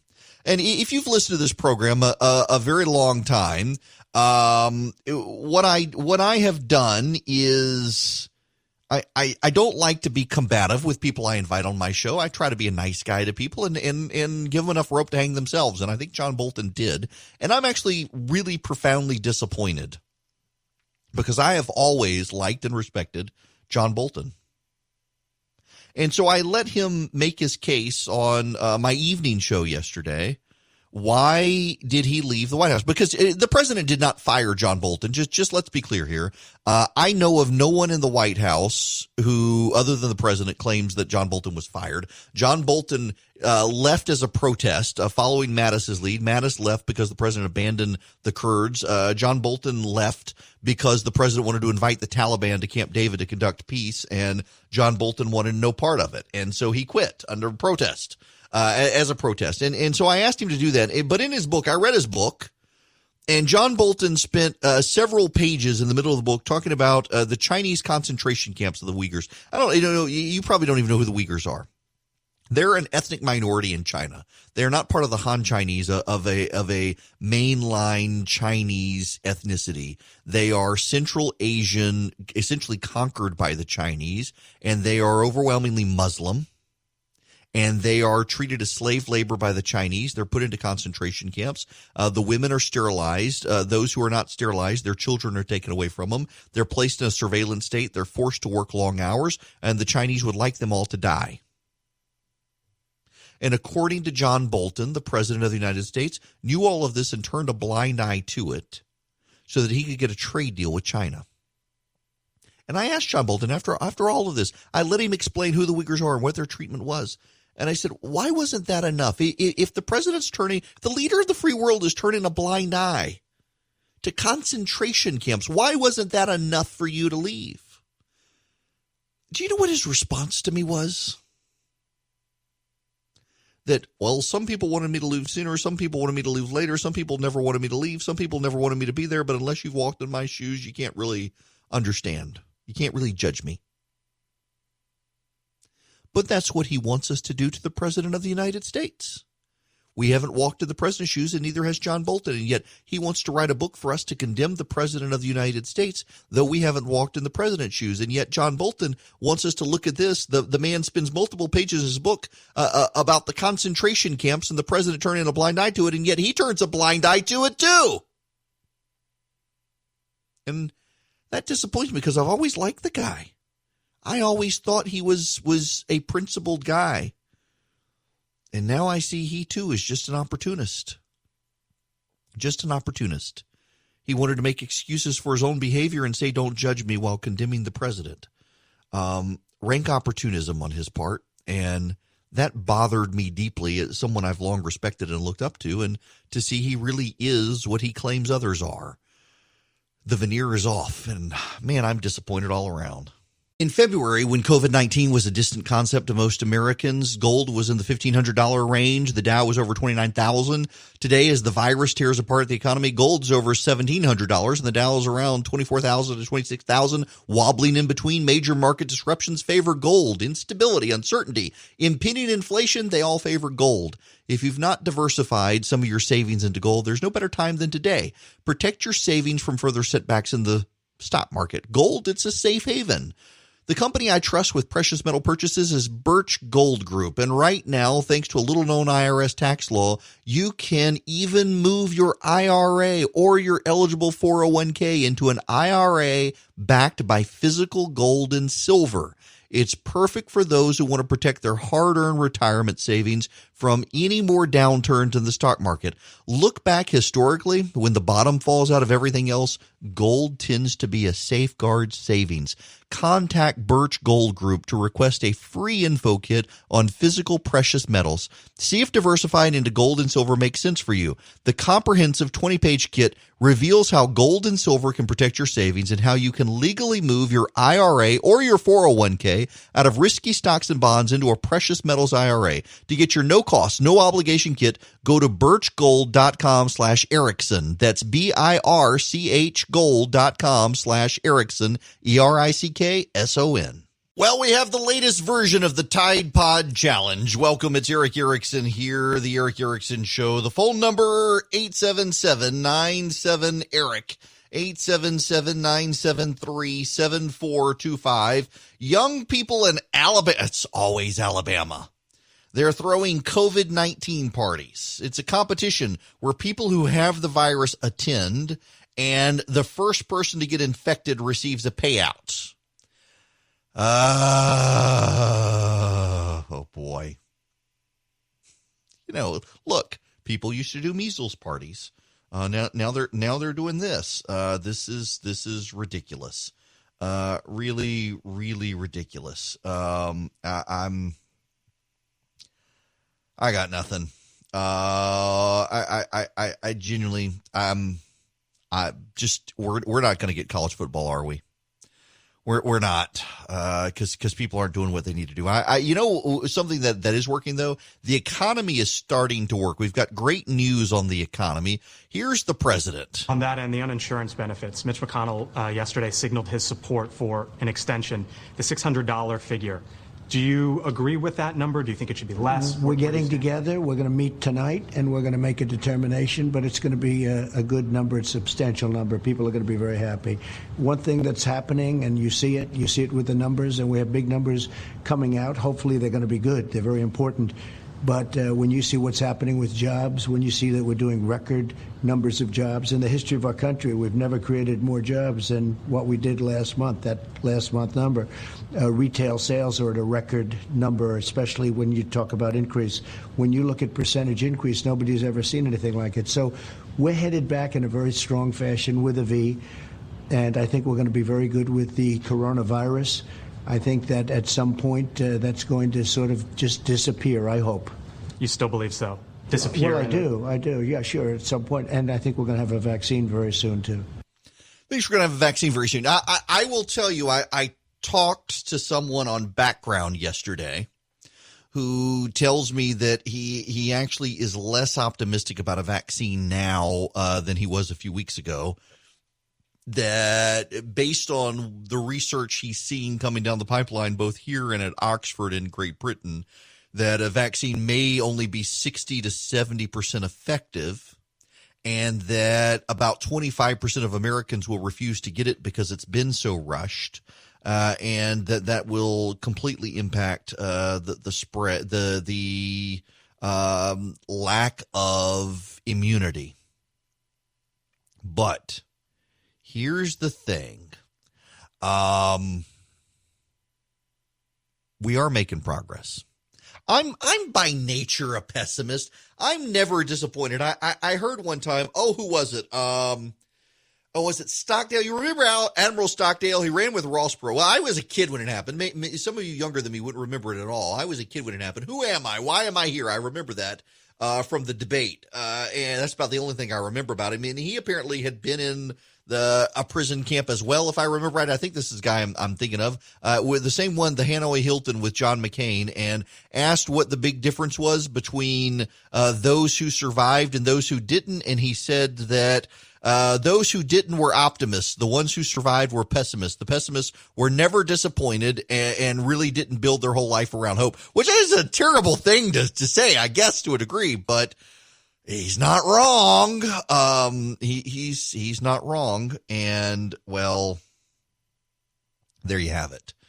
I'm a pessimist. But that being said, there actually is cool technology that is in the pipeline, filtration systems that catch the virus, and drugs that actually minimize the impact of the virus. And there are vaccines coming. And I think that is we're headed in the right direction on this. I don't think, but so let's say there is a second wave of the virus. Let's just say there's a second wave of the virus. I still don't think that it's going to be as bad as the first wave, because along the way, what we're going to see is all of this new and improved technology, and that makes a real difference. Now, I need to move back into some state legislative stuff, because this is one of those things. I don't know if you realize this. The state legislature here in Georgia, that they had the end of their session finally, and they decided to cut the pay of the legislature by 10%. The salaries were $17,342 a year. That's what the legislature, it's part-time work. They meet for 3 months. Now, they do other stuff too. They do committees, they do constituency work, all that sort of stuff. But it's 17,342 years, and they cut it by 10%. And you know who's complaining? The Democrats are complaining. Now, I want to read you part of this by James Salzer. The state budget Governor Brian Kemp signed into law this week that slashed spending didn't contain furloughs for more than 100,000 state and university staffers, but it did include a pay cut for all 236 Georgia legislators and the lieutenant governor.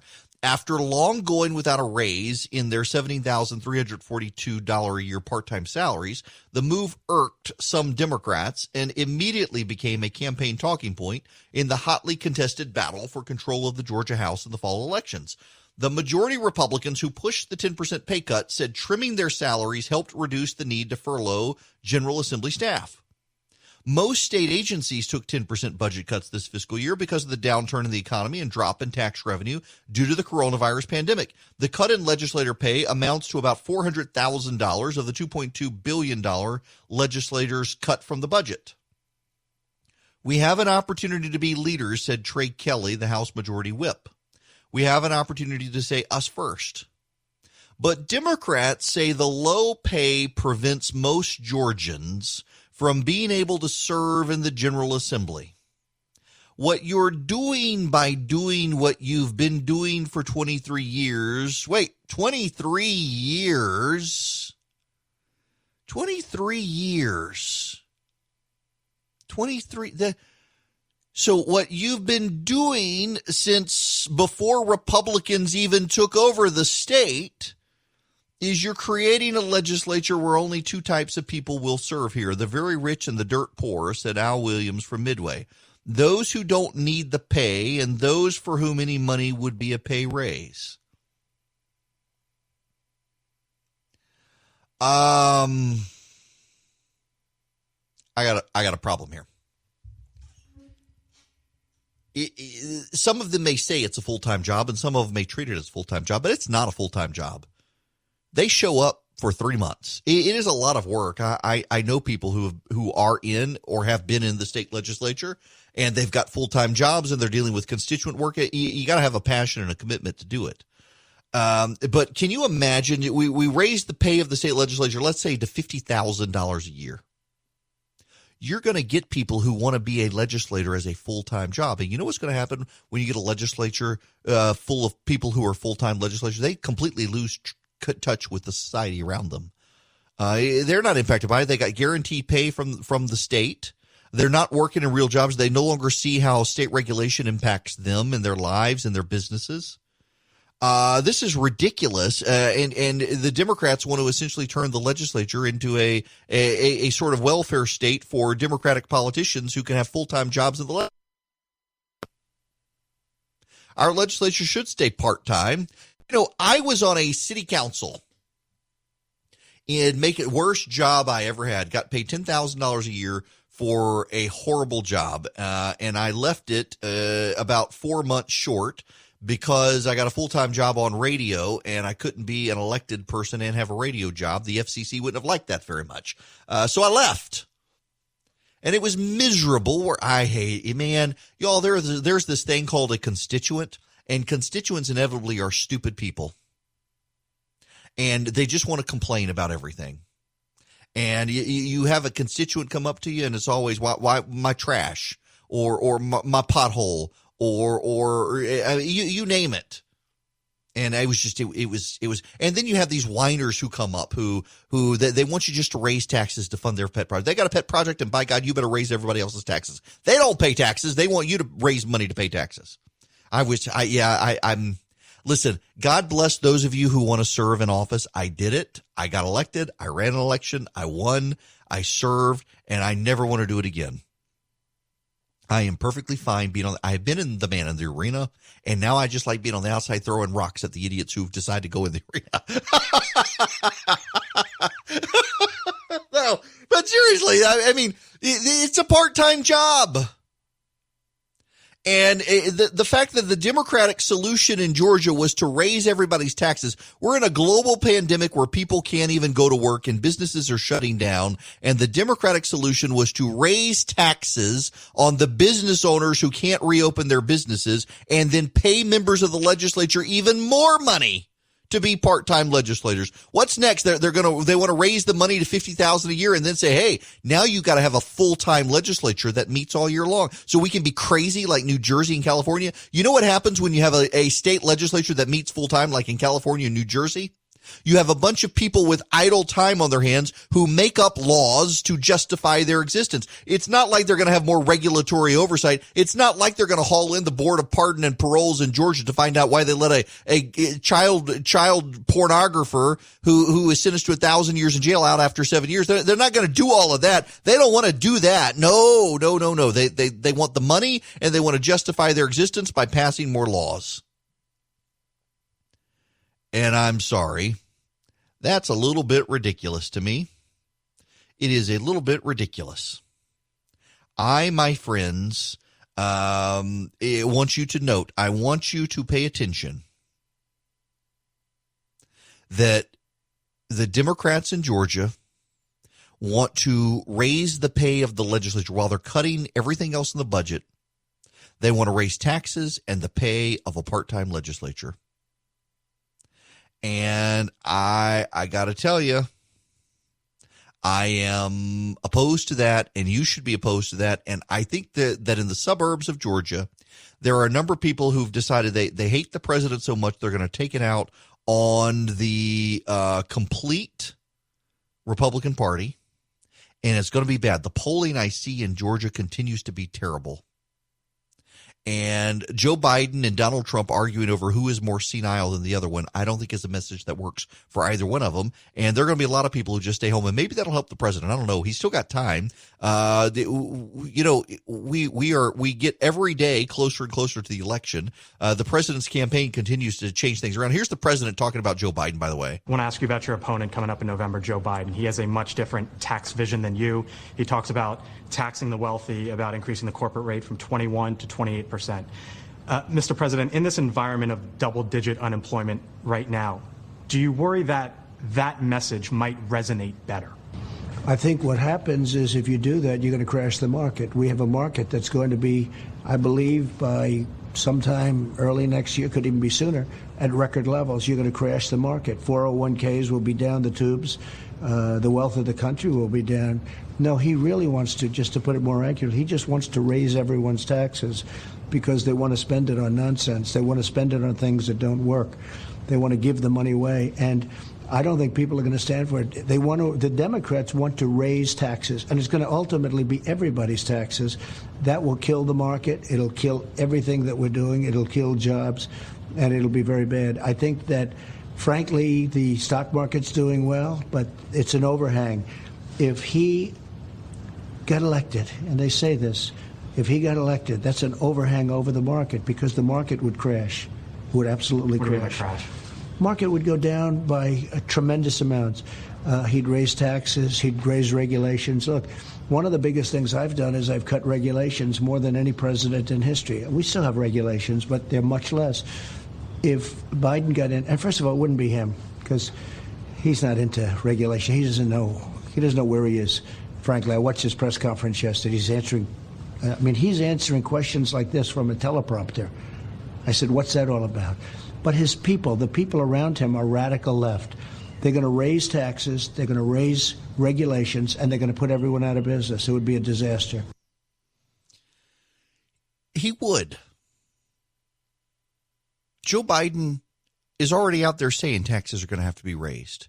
We're in a global pandemic. The economy is wrecked. It shows signs of life now, and Joe Biden wants to put that on pause. We know what happens when you raise taxes. It's going to slow down the economy.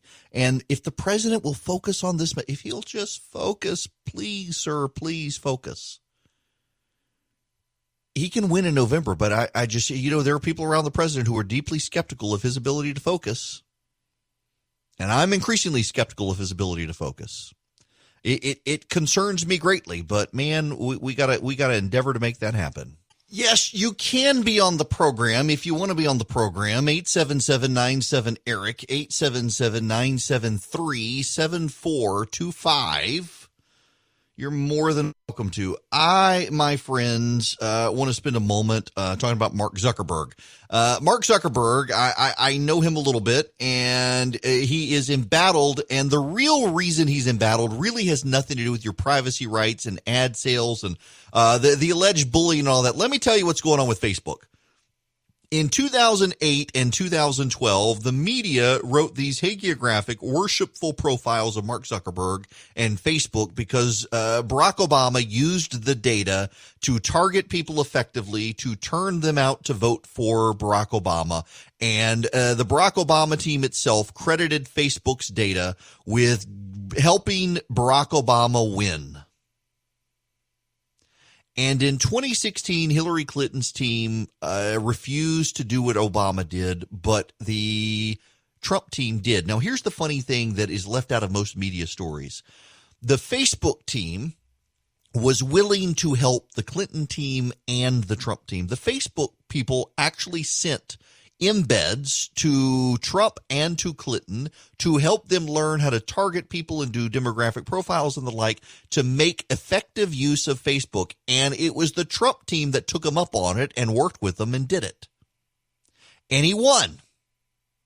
And now the media would have you believe that $20,000 spent by Russian trolls on Facebook cost Hillary Clinton the election, among other things, and that it's all Facebook's fault. They are mad at Facebook because Hillary Clinton lost. If Joe Biden harnesses Facebook and wins in November, all will be forgiven. But they operate as if they should own Facebook, and they don't. You never hear them say the same thing about Twitter or Google. Google and Twitter get passes largely because they are ideologically oriented to the left, and it shows. Twitter is way more willing to mute, turn off, disable an account, or ban a conservative than Facebook is. Google is perfectly happy to shape its algorithms to show you left-wing data on Google and ignore right-wing data.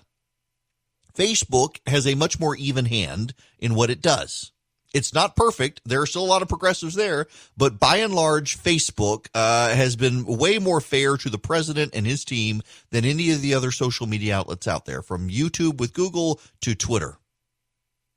And so the left is coming for Facebook. So what they've decided to do is start having an advertiser ban, and I find it actually very funny because one of the ways that they're doing the advertiser ban is they are they got the advertisers, the left did, to block Facebook, to ban Facebook ads. Well, the advertisers say, well, we're not just going to do it to Facebook. We're going to do it to Twitter as well. And now the left is scrambling because they view Twitter as theirs.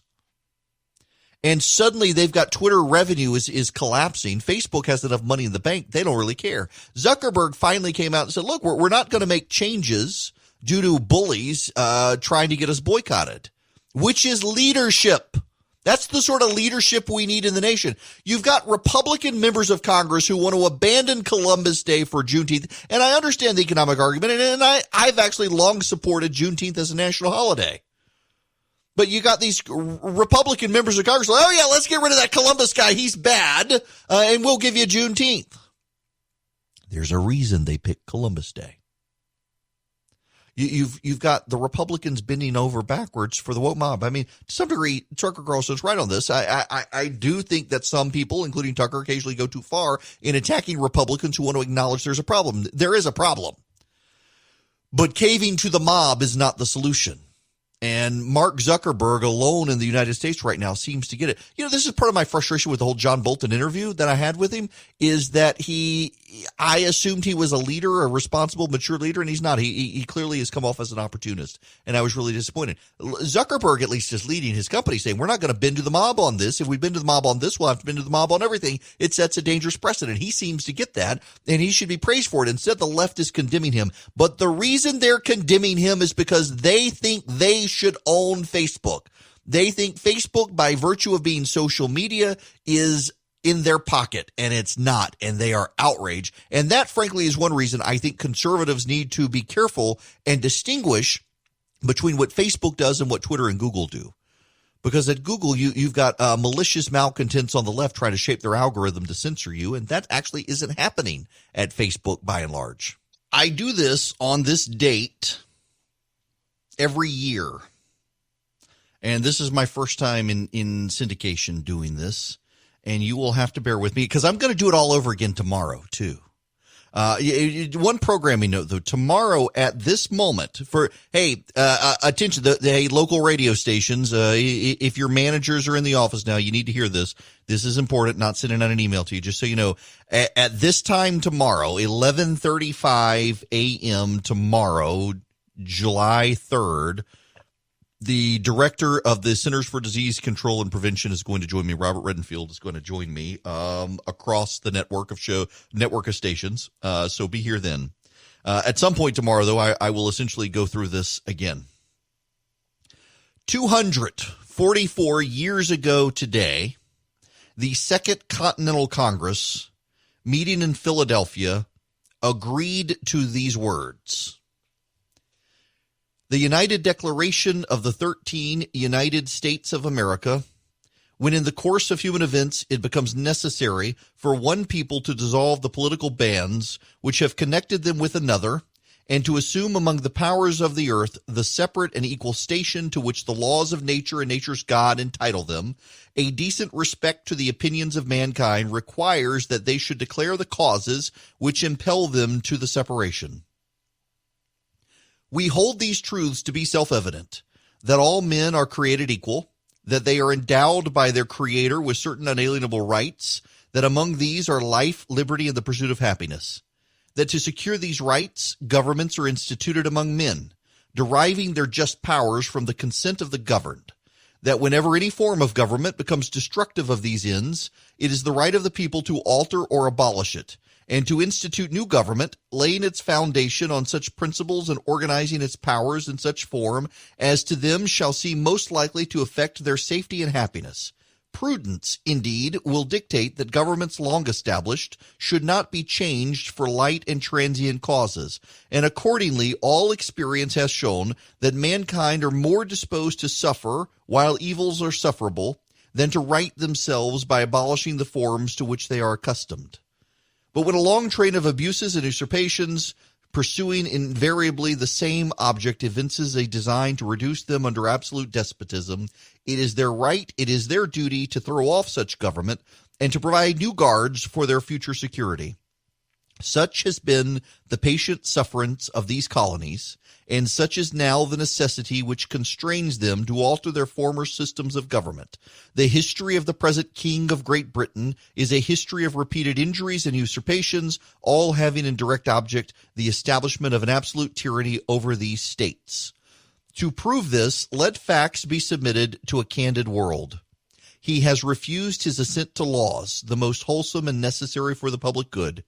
He has forbidden his governors to pass laws of immediate and pressing importance unless suspended in their operation till his assent should be obtained, and when so suspended he has utterly neglected to attend to them.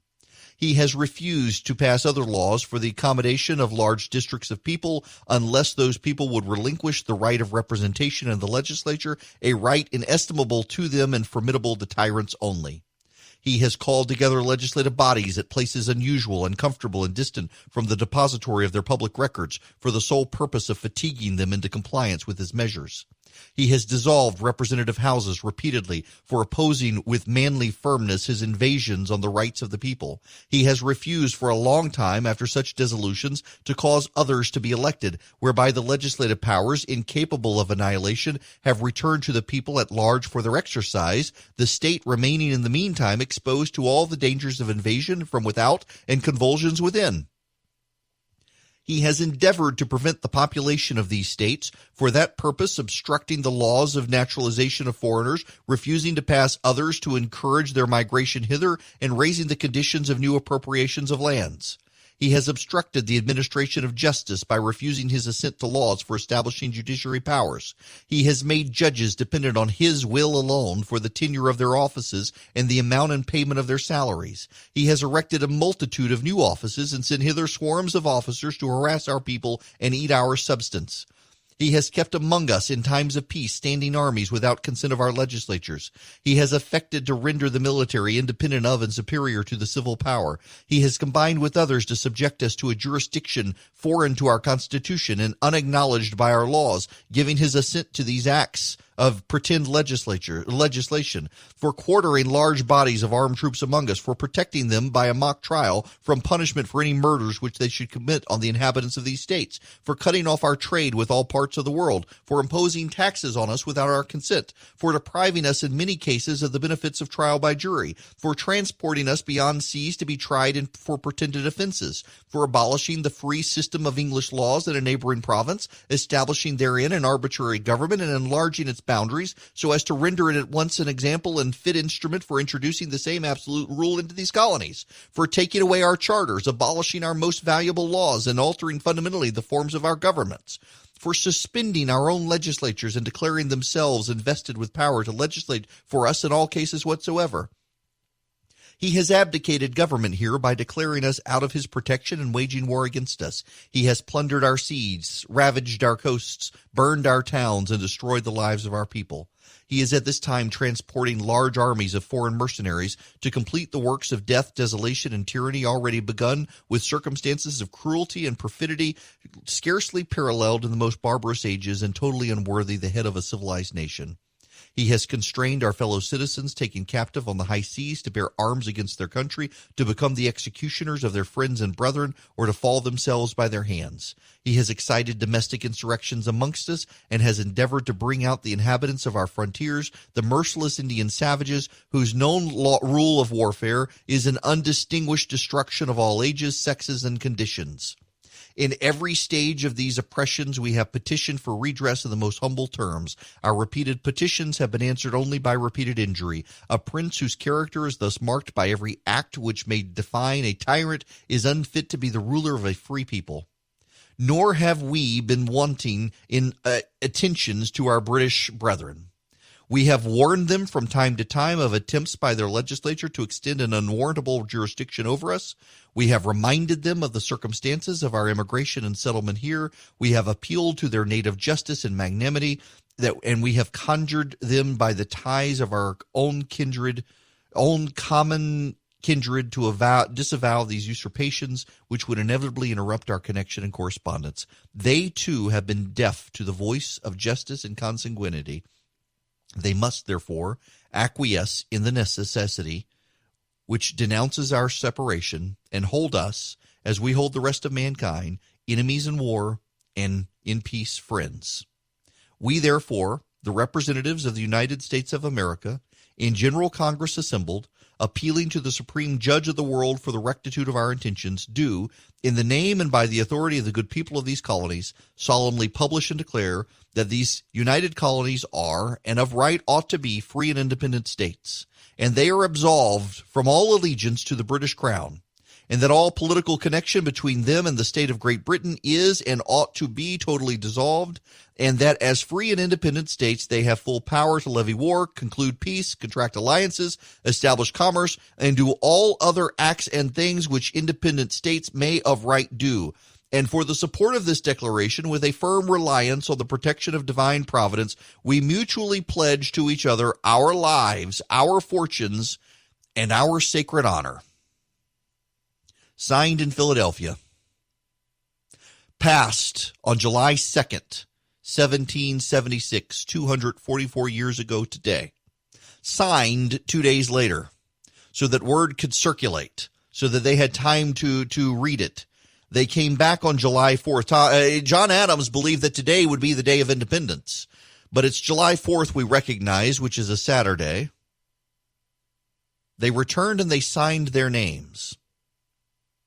From Georgia, Button Gwinnett, Lyman Hall, and George Walton. From North Carolina, William Hopper, Joseph Hughes, John Penn. From South Carolina, Edward Rutledge, Thomas Hayward Jr., Thomas Lynch Jr., Arthur Middleton. From Massachusetts, John Hancock. From Maryland, Samuel Chase, William Paca, Thomas Stone, Charles Carroll of Carrollton. From Virginia, George Wythe, Richard Henry Lee, Thomas Jefferson, Benjamin Harrison, Thomas Nelson Jr., Francis Lightfoot Lee, Carter Braxton. From Pennsylvania, Robert Morris, Benjamin Rush, Benjamin Franklin, John Morton, George Clymer, James Smith, George Taylor, James Wilson, George Ross. From Delaware, Caesar Rodney, George Reed, Thomas Meakin.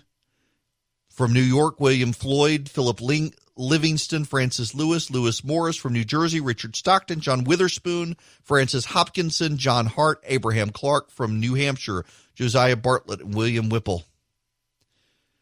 From Massachusetts as well, Samuel Adams, John Adams, Robert Treat Payne, Elbridge Gerry. From Rhode Island, Stephen Hopkins and William Ellerly. From Connecticut, Roger Sherman, Samuel Huntington, William Williams, Oliver Wolcott, and Matthew Thornton, also of New Hampshire. These are the men who pledged their lives, their fortunes, and their sacred honor. Their homes were burned, their farms taken, their businesses destroyed, their children enslaved or killed, they themselves, some of them captured.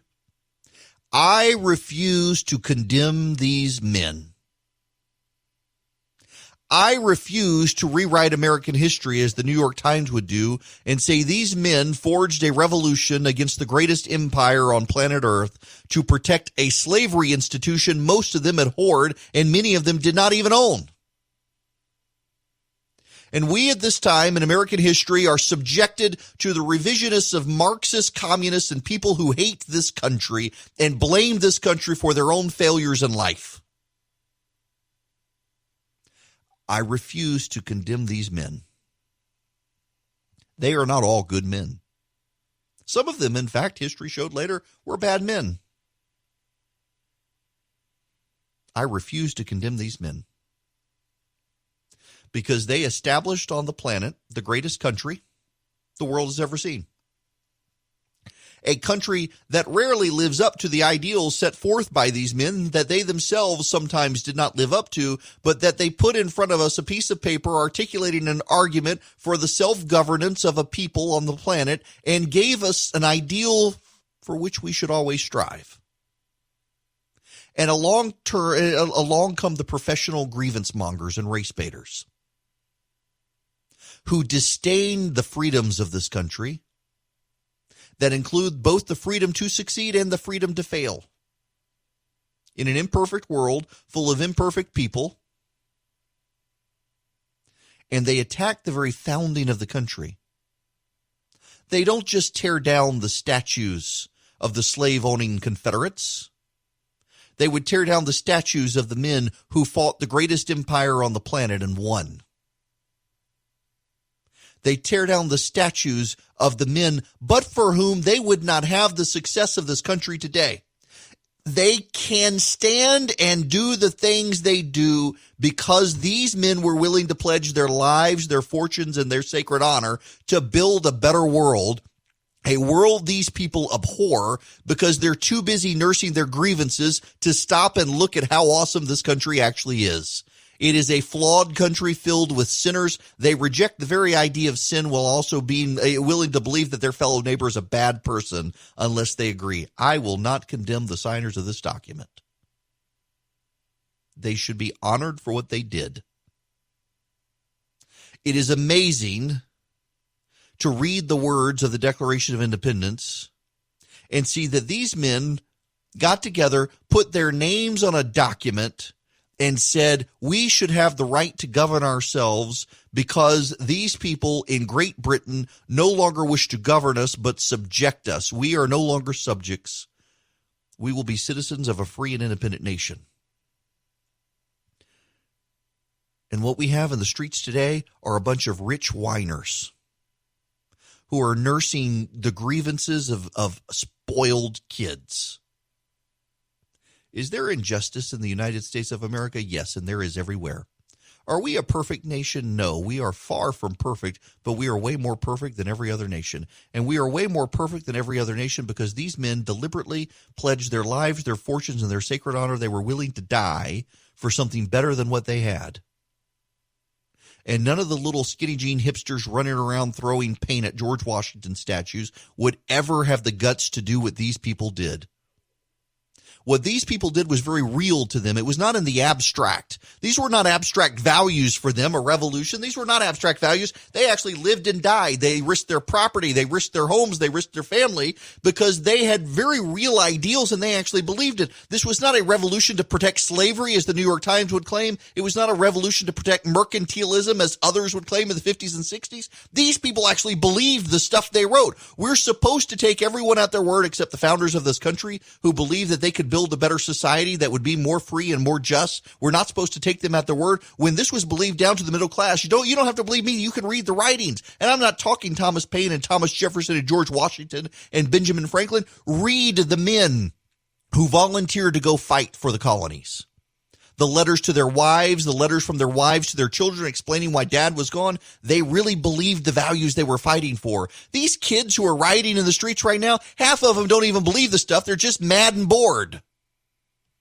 And they would never die for their country. They would never pledge their lives or their fortunes or their honor to build a better nation. They just want to nurse their grievances. The people who got together in that room in Philadelphia on this day 244 years ago had a real sense of what they were doing, a real mission and purpose. And the people who are protesting in the streets just want to upend that purpose. They think it's bad.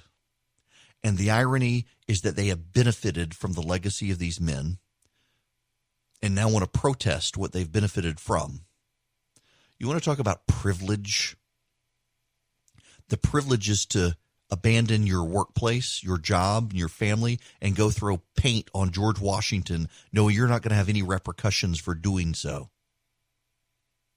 It was not a privilege for George Washington to march in the field knowing his entire family's lives could be ruined if not killed.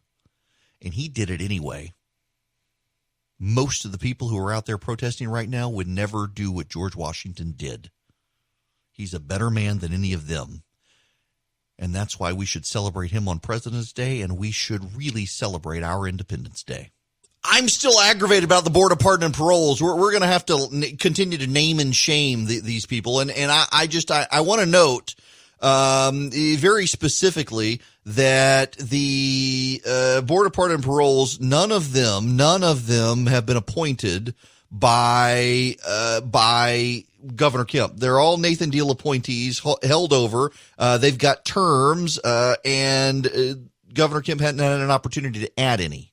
So don't blame him for the Board of Pardon and Paroles, but he should certainly be calling for their impeachment or their removal or their reconsideration of this. This is horrible that the most prolific child pornography collector in the world lives in Georgia, was sentenced to 1,000 years in jail, and they let him out after 7 years. The Board of Pardon and Paroles did. That's horrible. Man, I was hoping to leave you guys let me leave you in a cheery mood with this. We really do live in a special country. A country so special. We're not a country made of blood and soil. We're a country premised on the ideas of the Declaration, and we're not perfect, but we strive for that perfection. It really is remarkable. Bernard Bailyn, writing the ideological origins of the American Revolution, which is a book I think every American should read. I didn't know existed until college, and I read through it every once in a while. It is an academic work, but it's actually really refreshing to read that, there's been this prevailing sentiment that the American Revolution, well, you got the 1619 revisions from the New York Times that it was all about protecting slavery, which is garbage. It's not true. And they want to start indoctrinating kids in that. And you've got in the 1950s the prevailing wisdom that it was just upper middle class merchants who were protecting their trade deals. It was Bernard Bailyn who actually went through and decided, you know what, I'm not going to read Thomas Jefferson and Benjamin Rush and Benjamin Franklin and George Washington and Alexander Hamilton. I'm not going to read their writings. We know what they wanted. I'm going to read the middle class. I'm going to read the lower middle class. I'm going to read the writings of the poor who could write. And he found those letters. He traveled the 13 original colonies. He looked for those letters. And you know what he found remarkably? That they believed it too. That they wanted separation from Great Britain, that they believed that they should be entitled to be masters of their own destiny through a republic, to throw off the monarchy and build a republic. And it could have all come crashing down. You know, the founders referenced divine providence so much, and you can see it. Had they not won the battles along Lake Champlain and gotten the cannons, had Bunker Hill gone differently? So many times things could have gone badly, and it didn't. Valley Forge, the crossing of the Delaware, George Washington's leadership. You know, Washington had not been a real capable guy. His first military encounters in the French Indian War, he was lucky, he dodged bullets, but otherwise it made the situation worse. Yet they put him in charge of it. And then he could have declared himself king, and they would have let him do it by then. They lost all focus of throwing off a monarchy to form this republic, and Washington could have declared himself a monarch, and not only didn't he, but as president refused the trappings of monarchy and then left after 2 terms, setting a precedent that was left into World War II with FDR. Remarkable divine providence. But you got to commit yourself to divine providence if you're going to get divine providence. And too many people in this country have decided to reject that. And you know what? We got to do better, folks. We got to do better. We'll talk about this more tomorrow.